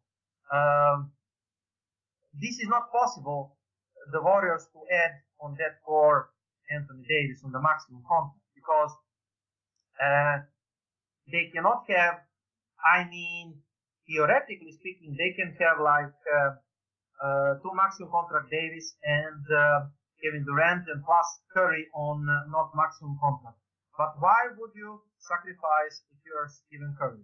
You already sacrificed once, so again, why would you sacrifice for the second time if you are Stephen Curry? So the Warriors are going to be struck eventually with the tax line. That is what John Karalis said. And on the objection that Warriors made kind of impossible team construction the last time when they signed Kevin Durant. Again, that happened, that Kevin Durant signing of the contract, in the loophole between the two CBA agreements. Okay? They took advantage of the loophole in the CBA agreements. And this will never happen again. And they will pay 200, 300 millions per year for this team. So this will lead eventually this team to lose one or two pieces from their top four cores. Okay? And I don't see how they can add Davis on this core. On the other hand, like I said, the Celtics have to re-sign Irving in 2 years, and he will probably opt out of the contract after following season, and we will have to re-sign him, and we have to make Tatum and Brown are still on rookie contracts, but we will have to make decisions about Smart. Maybe we will lose him, but we will add another top 5 players at the draft. So I'm not afraid of that, and we have picks to add on that core. So the Celtics are free of tax in the next 2 seasons. And after that, 2020 and 21st, again, we can lose Horford or trade him away to make a room for Davis, if Davis is available. But for now, we can forget about Davis. And about Cavaliers, only God knows what happens in Cleveland after this season. That's it about Davis, and I hope that we explained the situation. We will discuss about that, ladies and gentlemen, at our show 26 with our special guests. I will not reveal them yet. Let's come to the games. Boston Celtics' weaknesses exposed during the 2 games losing skid. The first 2 games losing streak suffered by the Celtics this season came within the hours following Hayward's dislocated left ankle injury. The second 2 game losing streak, when Kelly Olynyk having his best game of NBA Live, followed by Michael Beasley delivered MVP chance during the game against New York Knicks. Fast forward to the present, the Celtics 34-12 hours removed from 89-88 loss to Philadelphia. That was received by overtime loss to New Orleans. While suffering 2 games setback of nothing new to the Celtics, the most recent back-to-back losses have 2 factors in defeats. While Anthony Davis, 46 points, 16 rebounds from New Orleans, and Philadelphia's Joel Embiid, 26 points, 16 rebounds, and 6 assists. Each they had exceptional games for their respective teams. Both ranks among the league's best big men. Both were named the starters in the next month's All-Star game. So no one should be blown away by them having big nights in Boston. But Kelly Olynyk and Beasley, each dropping 32 nights, back-to-back nights, this is unacceptable.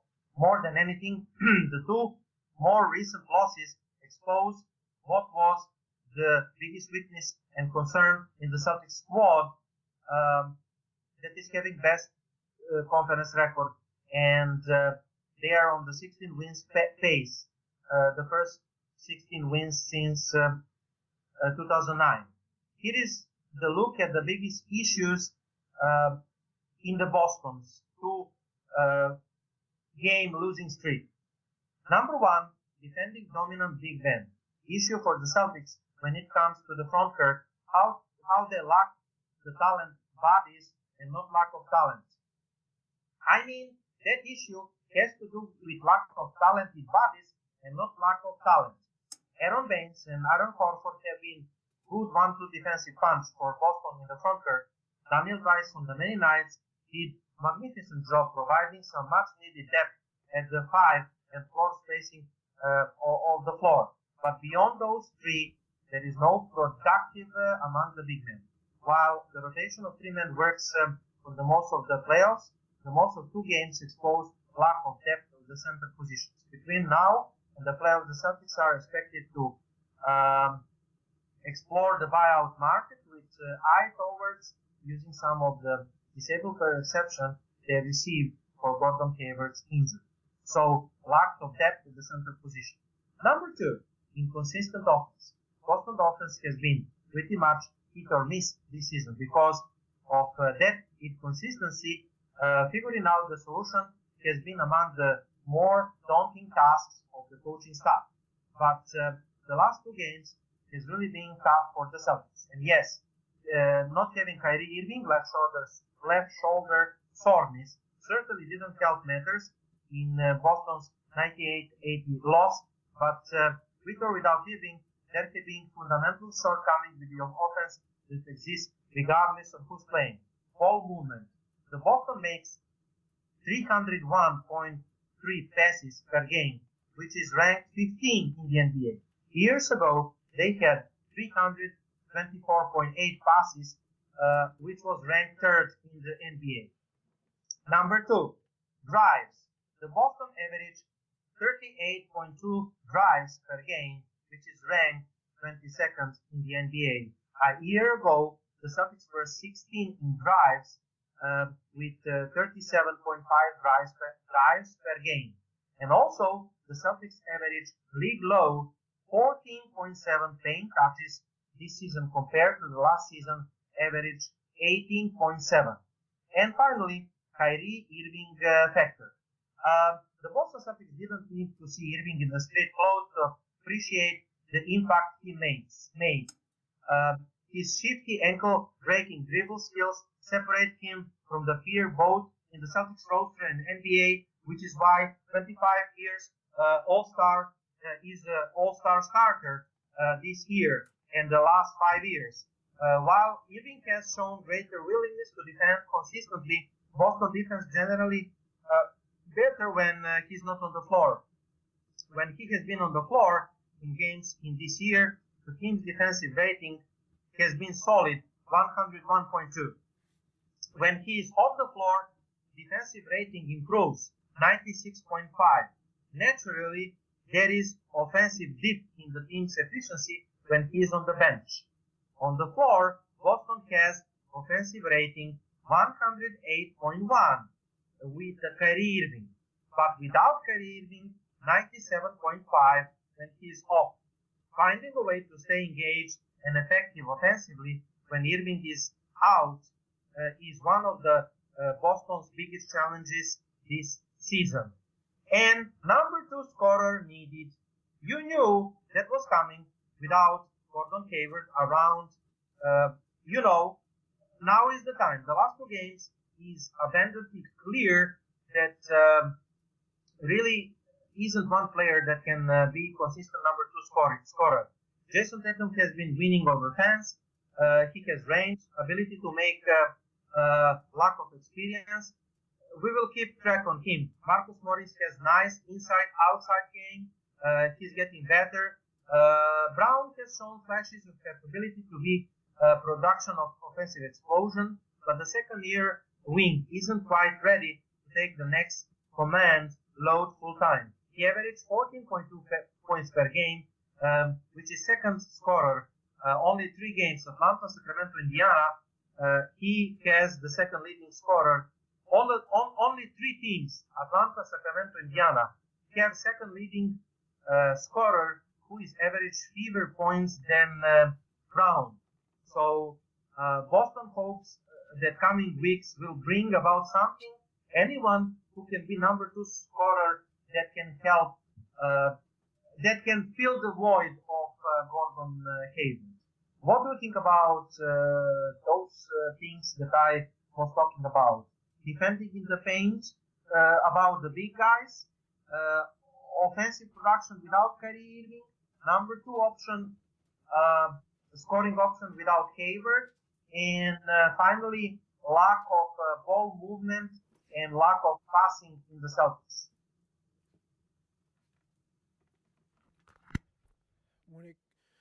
When it comes to that, again, we all know the defense was what this team built themselves on, and that was their reputation. They were going to win defensively, and you knew that because of the coach overall. But offensively, we've noticed that once Irving sits, things can be a little bit tricky, especially if the rest of the guys haven't gotten themselves into a groove. Yesterday we saw that where only Marcus Morris and Al Horford really seemed to have it throughout the start of the game. The rest of the guys, it took them, like I said, almost 3 quarters before they started getting into a groove. And Pat Stevens, he was just throwing guys in there trying to get something to work. You know, he didn't care what the, lineup was. It was all about just trying to find somebody who had a hot hand outside of Morris and Horford, And, of course, people that were there were able to see, if you were somebody that was watching, I think it was like 15 seconds into the second or third quarter, where the Celtics, once again, they didn't look like they had anything going, and Brad Stevens immediately called timeout, and then ended up telling the team, if I'm correct, he ended up asking them, do you guys even want to effing play? And you could see he was fuming. If I'm correct, it was the start of the second quarter. You could see when he called timeout, the camera gets put on him as the rest of the players are all walking off the court, and you could see he was pissed. So when they said that on Twitter, I wasn't surprised. Even at halftime, Brad Stevens ended up getting up and walking away from the bench to go straight to the locker room before the buzzer had even gone off. So I'm not surprised that the Celtics are struggling on offense because, again, for one, a game like yesterday, I think they kind of, didn't take their opponent seriously, for one. Two, the rest of these guys, they're used. It's kind of like the Cavaliers, Igor. The Cavaliers are used to LeBron James doing everything. He dominates the ball, gives it up to the guys when they need it, when he feels they're open. But for the most part, when it comes time, to basically, as they say, sink or swim, pretty much, they give the ball to LeBron for him to basically get them to their final destination. And, of course, that has backfired as of late, like that game where LeBron ended up stepping out of bounds on the final play, and it pretty much ended the Cavaliers' chance of winning. We have seen the Celtics at times do the exact same thing against teams when Irving has been on the floor. If you think about it, that's one of the reasons why they lost the game against New Orleans.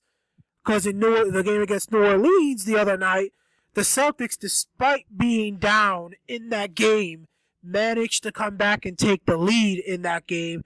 I think there was only like a minute and 30 seconds or 2:30, something like that, left, with the Celtics up ahead of the Pelicans. And the Celtics didn't move the ball at all. They just gave it straight to Kyrie and hoped that Kyrie would hit a shot. And then Kyrie was taking contested 3-pointers that ultimately didn't go in. And we ended up losing the game by 1 point, if I'm correct. So this team, this is why I have actually said, and I told you, that if I'm Brad Stevens, I look for the games against the worst teams in the league. Like, for example, this game Sunday against Orlando. Orlando is one of the worst teams in the league. If I'm Stevens, I tell Irving, you're not playing today. You're going to sit out again this game, and I'm going to force the rest of these guys to start getting used to playing the right way without you being on the floor. You're not going to risk them, of course, doing that against a team like Cleveland or Houston or Golden State, but this team has got to learn when Kyrie Irving isn't on the floor, they got to know what it is they're supposed to do and get used to playing with each other. Because trust me, come playoff time, that could be a critical reason for you losing or winning and advancing further in the playoffs. You having to play whatever amount of minutes you play without Kyrie Irving. Because we do not, I like LeBron James and the Cavaliers. It's pretty much been like that his entire career, where LeBron is playing 40, 45 minutes, something like that. Close to playing the whole game. Depending on if you go to overtime, it's even worse. You gotta make it where Kyrie Irving is preserving his energy. Of course, we all know LeBron James and the Cavs, towards the very end of the season, will probably start losing games on purpose by not letting LeBron play at all to try and get his minutes to go back down and get him more fresh for the playoffs. But with Kyrie Irving, it's not so much that we need to give him rest. It's that you got to get the rest of these guys used to making big shots and proving they can beat teams without Kyrie Irving. So, unfortunately, until I see that, Igor, and until others see that this team doesn't need to depend on one player to win it all, we won't get the respect we deserve. So if I'm Brad Stevens, Sunday's game at 1 o'clock against Orlando, I'm making Irving sit and making it where the rest of the team has to play. Because remember, you lose to Orlando, Igor, you lose to Atlanta, you lose to the Lakers or any of these teams that are in the basement of the NBA standings, and you're not playing with Irving and you still lose, that is not gonna look good on you, and these guys know it. They admitted it pretty much yesterday when they lost to Philly. At least Philly is a team that's contending right now and is in the playoff mix, but teams like Orlando and the Lakers and all that, their seasons are over. So why not let them play against teams like that you know they should beat regardless of Irving playing or not, rather than having them play teams that actually have something to fight for. Okay. Let's talk Pelicans right now. As the last topic, and we will announce the next couple of games and end of show. Again, we lost in Boston 116-113 in overtime. We led it 113-110, and the Pelicans scored the last 6 buckets. First, Cousins post up, then Jrue Holiday post up and another jumper, and practically Jrue Holiday was clutch on us. New Orleans after the game 23-20, and Boston 34, and before the game 34-11. Anthony Davis 45 points, 16 rebounds. DeMarcus Cousins 19 points, 15 rebounds. The both big men had magnificent night. Kyrie Irving 27 points, 7 rebounds, 2 assists. Horford 14 points, 9 rebounds, 6 assists. Points in the paint, Pelicans 50, Celtics 30. They destroyed us in the paint. Points of turnovers, Pelicans 32, Celtics 13. The Celtics didn't take care of the ball too much. Also, Kyrie 27-7, Brown 16 points, 5, Smart 15 points, 5 rebounds, 5 assists, and final Boston 113, New Orleans 116 after overtime. The Celtics 19 3-pointers matched, scored, made, matched their most threes in a single game in franchise history. January 19, 2017 against Philly, we scored 19 threes. When you look at the game, about the Pelicans, I said Davis 45-16, Cousins 19-15, Holiday 23 points, 7 rebounds, and 7 assists, 4 rebounds, and Ian Clark 15 points, 4 rebounds.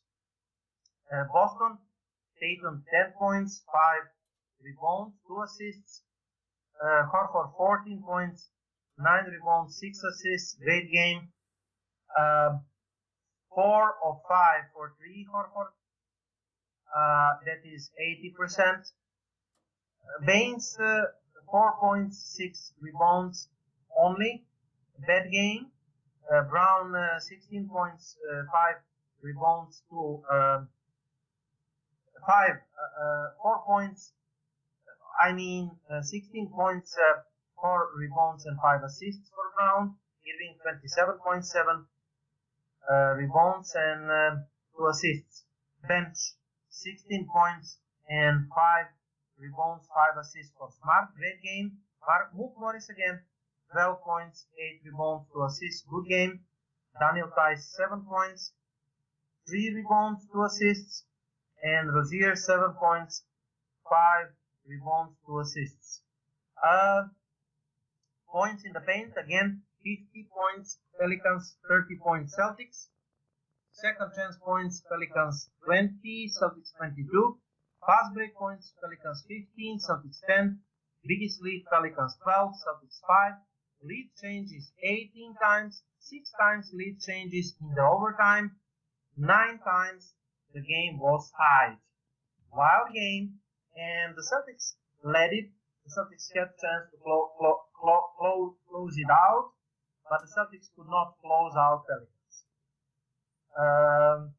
The ball bounced from the player to next, lose the floor, difficult to for real. Terry Rozier may have gotten wrecked in the face during the pursuit, but it was then type of game, sudden and unpredictable, real give or take, random, more than method, and sometimes it hurts. Especially hurt after the Celtics surrendered 5 points lead in the final minutes of regulations, lost another 3-point lead in the overtime, and watched Kyrie Irving miss potential game-tying 3-pointer that caromed of the rim bounced back of the bones with 2.5 seconds left in the overtime. That 3 could lead the Celtics into the second overtime, and the Celtics lost 116-113 in the overtime. Holding the Pelicans to 9 points over the first 10 minutes in the fourth, the Celtics pulled themselves out of 87-80 deficit, but lost late 108-96 lead. After falling behind by 2, they came back to tie the score on Irving layup with 11.8 seconds left in the regulation and survived to reach overtime when Cousins missed a long lunge at the buzzer. But the Celtics could not keep up during back and forth extra session. Irving emerged from struggles, delivered monster third quarter, but would like some of late miss his bet. The star guard finished 27, 8 of 24 shooting, not bad, not good. Uncharacteristic 6 turnovers. Brown, Smart, Horford, Theis all had timely plays, but the Celtics just couldn't close the Pelicans out. Davis, again, and Cousins had great games alongside Jrue Holiday, who was clutch. The Celtics tied franchise record with 19 3-point attempts and set a season high 93 points made and set season high 50 3-pointers attempts, but committed 19 turnovers and shot 39.6% from the field. The overtime period featured 7 lead changes. The Celtics pushed ahead by 3. Cousins and Davis combined by 8 points extra session, and Holiday 23 followed go-ahead jumper with 1.2 left, with another pull-up to ensure possessions. During the third, the game looked like it may turn around to the old-fashioned shootout. Surging out double digits, Irving made his first-time shot on the period. The Celtics knocked down the 3, and Brown even pulled off the ball move of flexing the Cousins. Check out Ainge and Austin Ainge video. Davis continued to be unrealistic. Holiday punished the Celtics defense for leaving him open, and Brad Drew occasionally experimenting. The Celtics have played a lot of low-scoring games this season, but this game action was one up and down, make and miss. The first half was really sloppy. Rajon Rondo was defensively brilliant. Davis stand out in the competition, and Davis had completely monster first half, and Irving went 0 on 5 over the first 2 quarters, during which was the worst half of the season.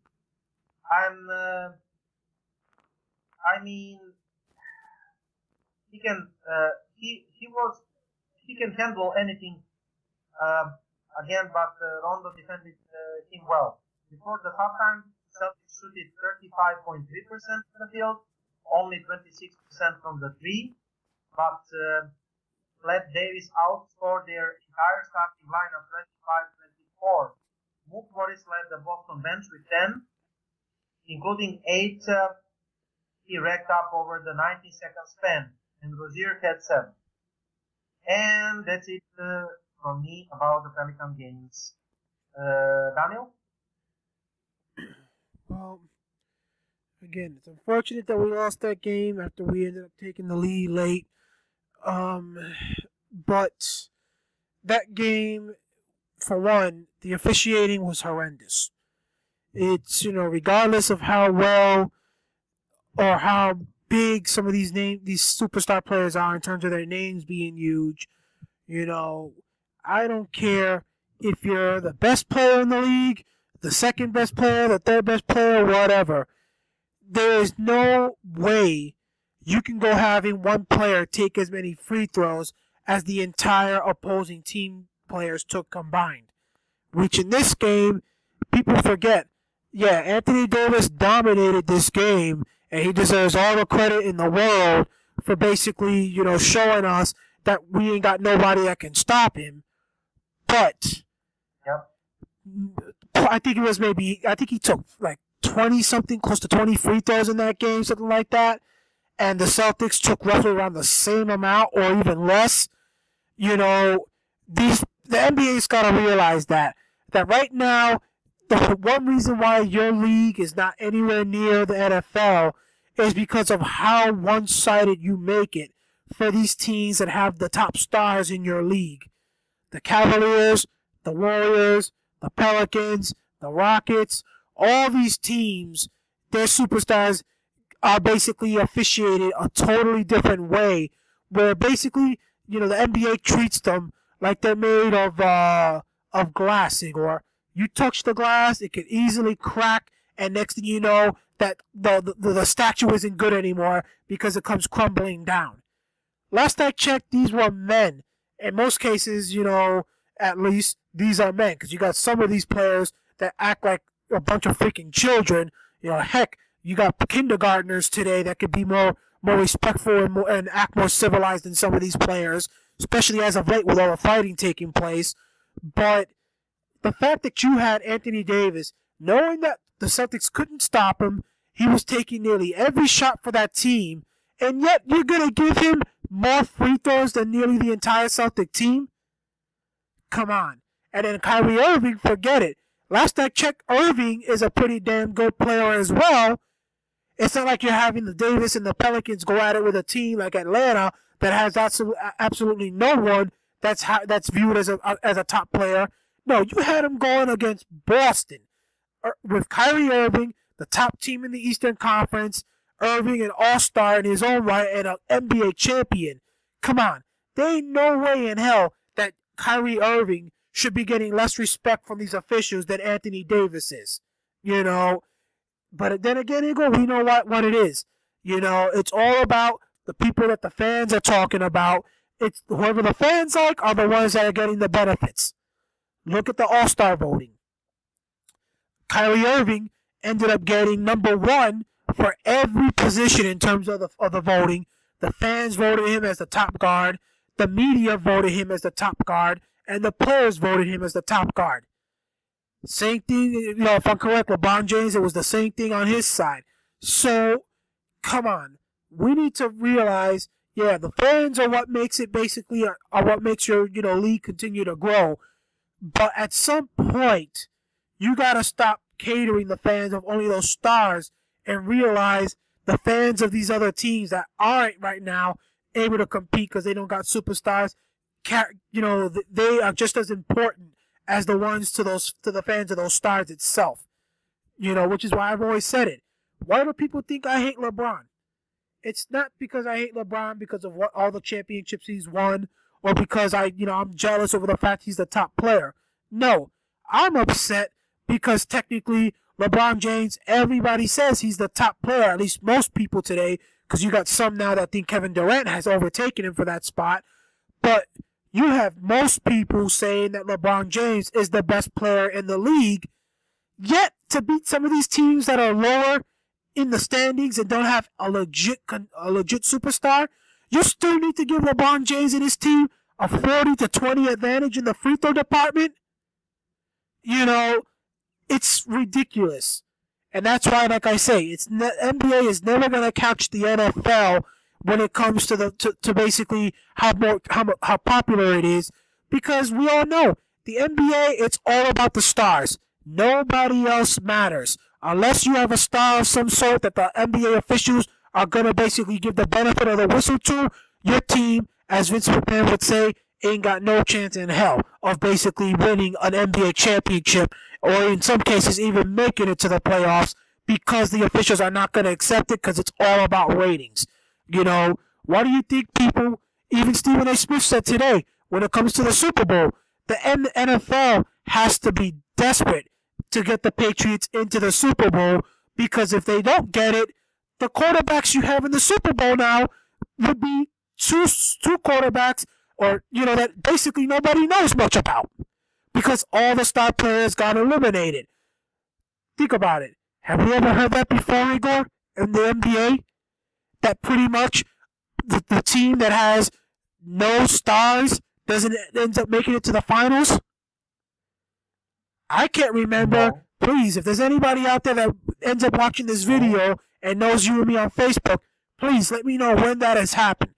That basically a team that doesn't have a superstar but has a lot of good players ends up making it to the finals and ends up either winning a championship or contending. Maybe 2004, Detroit Pistons that won the championship, but I mean they had the great players, but you know, they have the three all stars, not superstar, but they still have all stars in you know, Chauncey Billups, Rip Hamilton, Ben and Rasheed Wallace.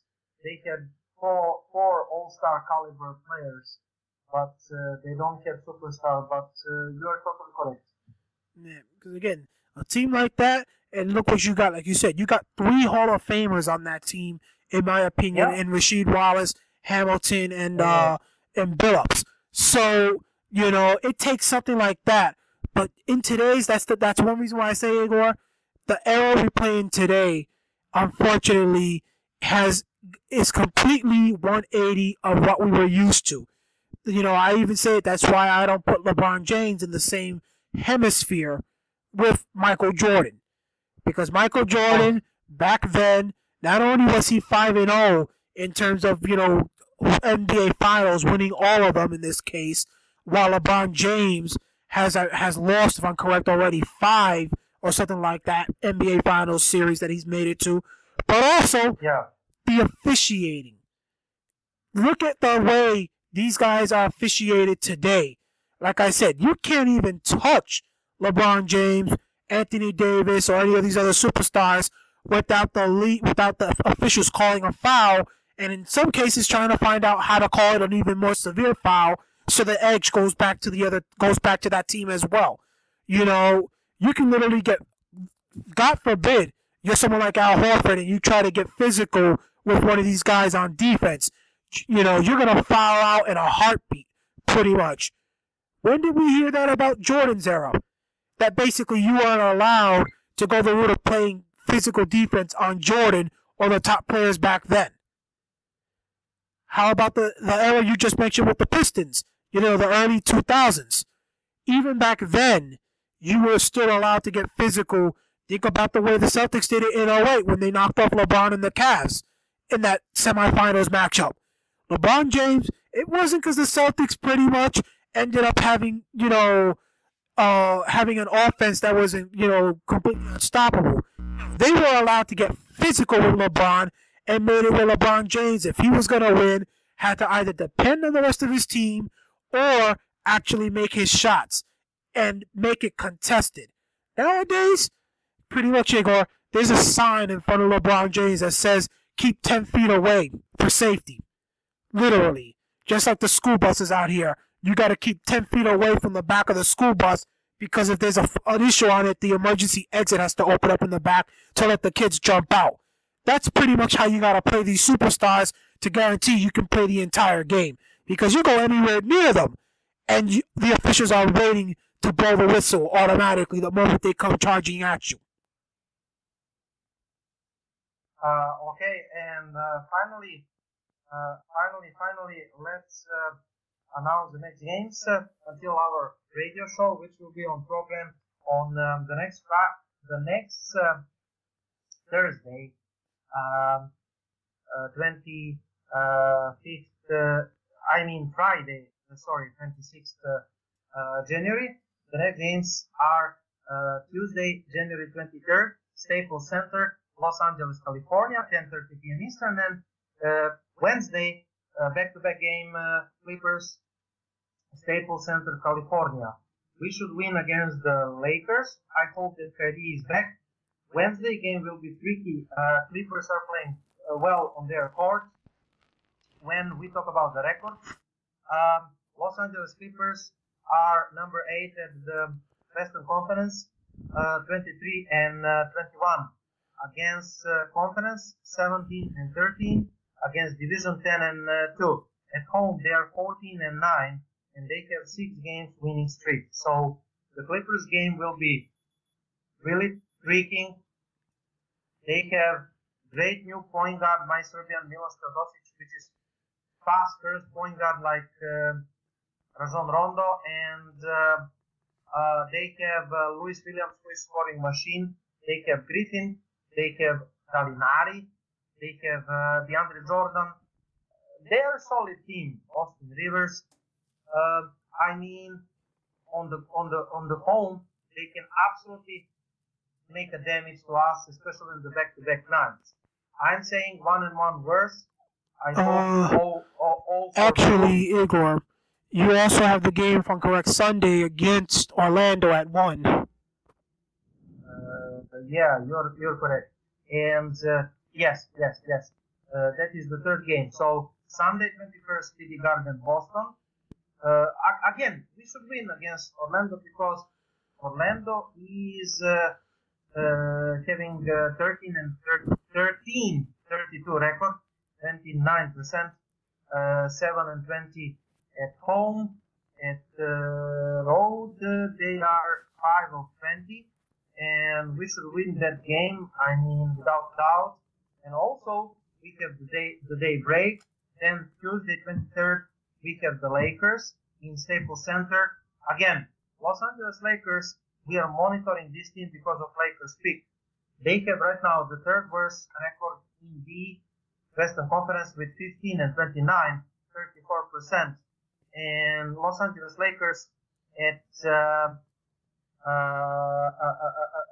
Los Angeles, they are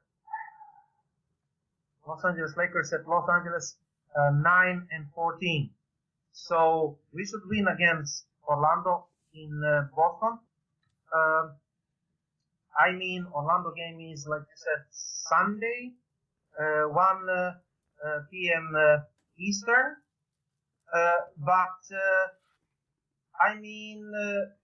Lakers 10:30 p.m. Eastern Tuesday after 1 day break. We should win it. But the game that will be tricky is Wednesday Clippers. Like I said, the Clippers are a good team from the West. They have injuries, but they are on 6 games winning streak. They are well coached and well composed and good at home. So I'm hoping for 2-1 minimum, and of course I'm hoping for 3-0. I want the Celtics to get back to the winning positions.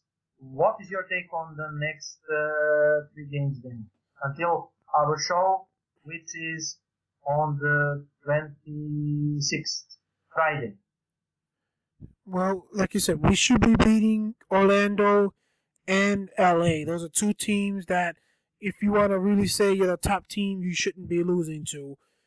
The game, again, that you said would be tricky, and it's the truth, is the game against the LA Clippers, mainly because the LA Clippers do have some legitimate talent, despite the fact that they currently aren't really looking like a playoff team right now. So you should be able to beat, in my opinion, the first two. That third one, it's only because of the fact it's a back-to-back, while they will have been off for at least one day prior to it. But you shouldn't have any problem going at least 2-1 here. If you go 3-0, like you said, it's even better because of the fact that you're gonna be able to beat another legitimate team. Like I said, the Clippers may not be looking like it, but they are a team that could make it in the Western Conference in terms of the playoffs. Right now, they're currently sitting in the 8th spot, only a half game ahead of Denver. So it's 2-1, the worst case, 3-0, the best. Okay, so that is all. That was a live post-game video chat number 26, if I'm correct, right? And the Celtics are in the 2 games losing streak, sadly.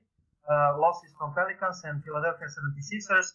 If you want to watch our recap, so as the rumors about Isaiah Thomas, Paul Pierce video tribute controversy, so as Anthony Davis rumors, so as the Celtics signed another guard and assigned him to G League. If you want to learn about the news and find out what is Celtics Talk Radio crew takes, look back again to this our live podcast video chat. Danny, it was a pleasure as always, and I appreciate it, and I really hope that the people who will watch this video will enjoy as much as you and I enjoyed, as always, recording it. Just to say that the Celtics are respecting the 3 games in January. Sunday, they are playing in 1 p.m. Eastern, Orlando Magic in TD Garden. Then, after 1 day break, Tuesday, 10:30 p.m. Eastern, they are playing Los Angeles Lakers in Staples Center. And then, Wednesday, 10:30 p.m. Eastern, they are playing back-to-back in Los Angeles again against the other Los Angeles team, Los Angeles Clippers. Back-to-back road game. This will be tricky. We will inform you about Kyrie Irving injury status before Philadelphia 76ers. Daniel, we didn't say that information. I didn't say that because I don't want to make any excuses. But Marcus Smart was ill, and also Gershon Yabusele was absent. Gershon Yabusele is number 14 player of the team right now, so this is not important. But Marcus Smart played throughout his illness. So we were struck by injuries and illnesses, but we hope that all guys will be rested and ready for Orlando. In fact, I would not mind not playing Irving against Orlando, Danny, because, like you said, if we cannot beat Kyrie Irving without Irving, forget it. We are not a team. We are, I don't know, hunting team. I mean, come on. And I would not mind sitting Irving against Orlando and getting him ready for Los Angeles games. That was all. Subscribe to our YouTube channel, Celtics Talk Radio. Again, find us Twitter, Facebook, Instagram, everywhere. Our broadcasting site, blogtalkradio.com. Find us also at our iTunes page, Celtics Talk Radio at the iTunes. Also, we are on the Apple. And thanks for support. Thanks for listening to us. We love you all and go Celtics. Danny? Yep, like you said, it's probably best to give Irving a few more days off and force the team to try and learn how to play without him, just in case, because you never know what might happen later on this season. So hopefully the Celtics will pick up a win Sunday, and like I said, hopefully it'll be a 2-for-2 day with the New England Patriots also winning right after the Celtics game is done and us being ready to prepare for another Super Bowl. Yes, so go Celtics, and we will talk to you 26, 7 p.m. Eastern on radio show. Good night.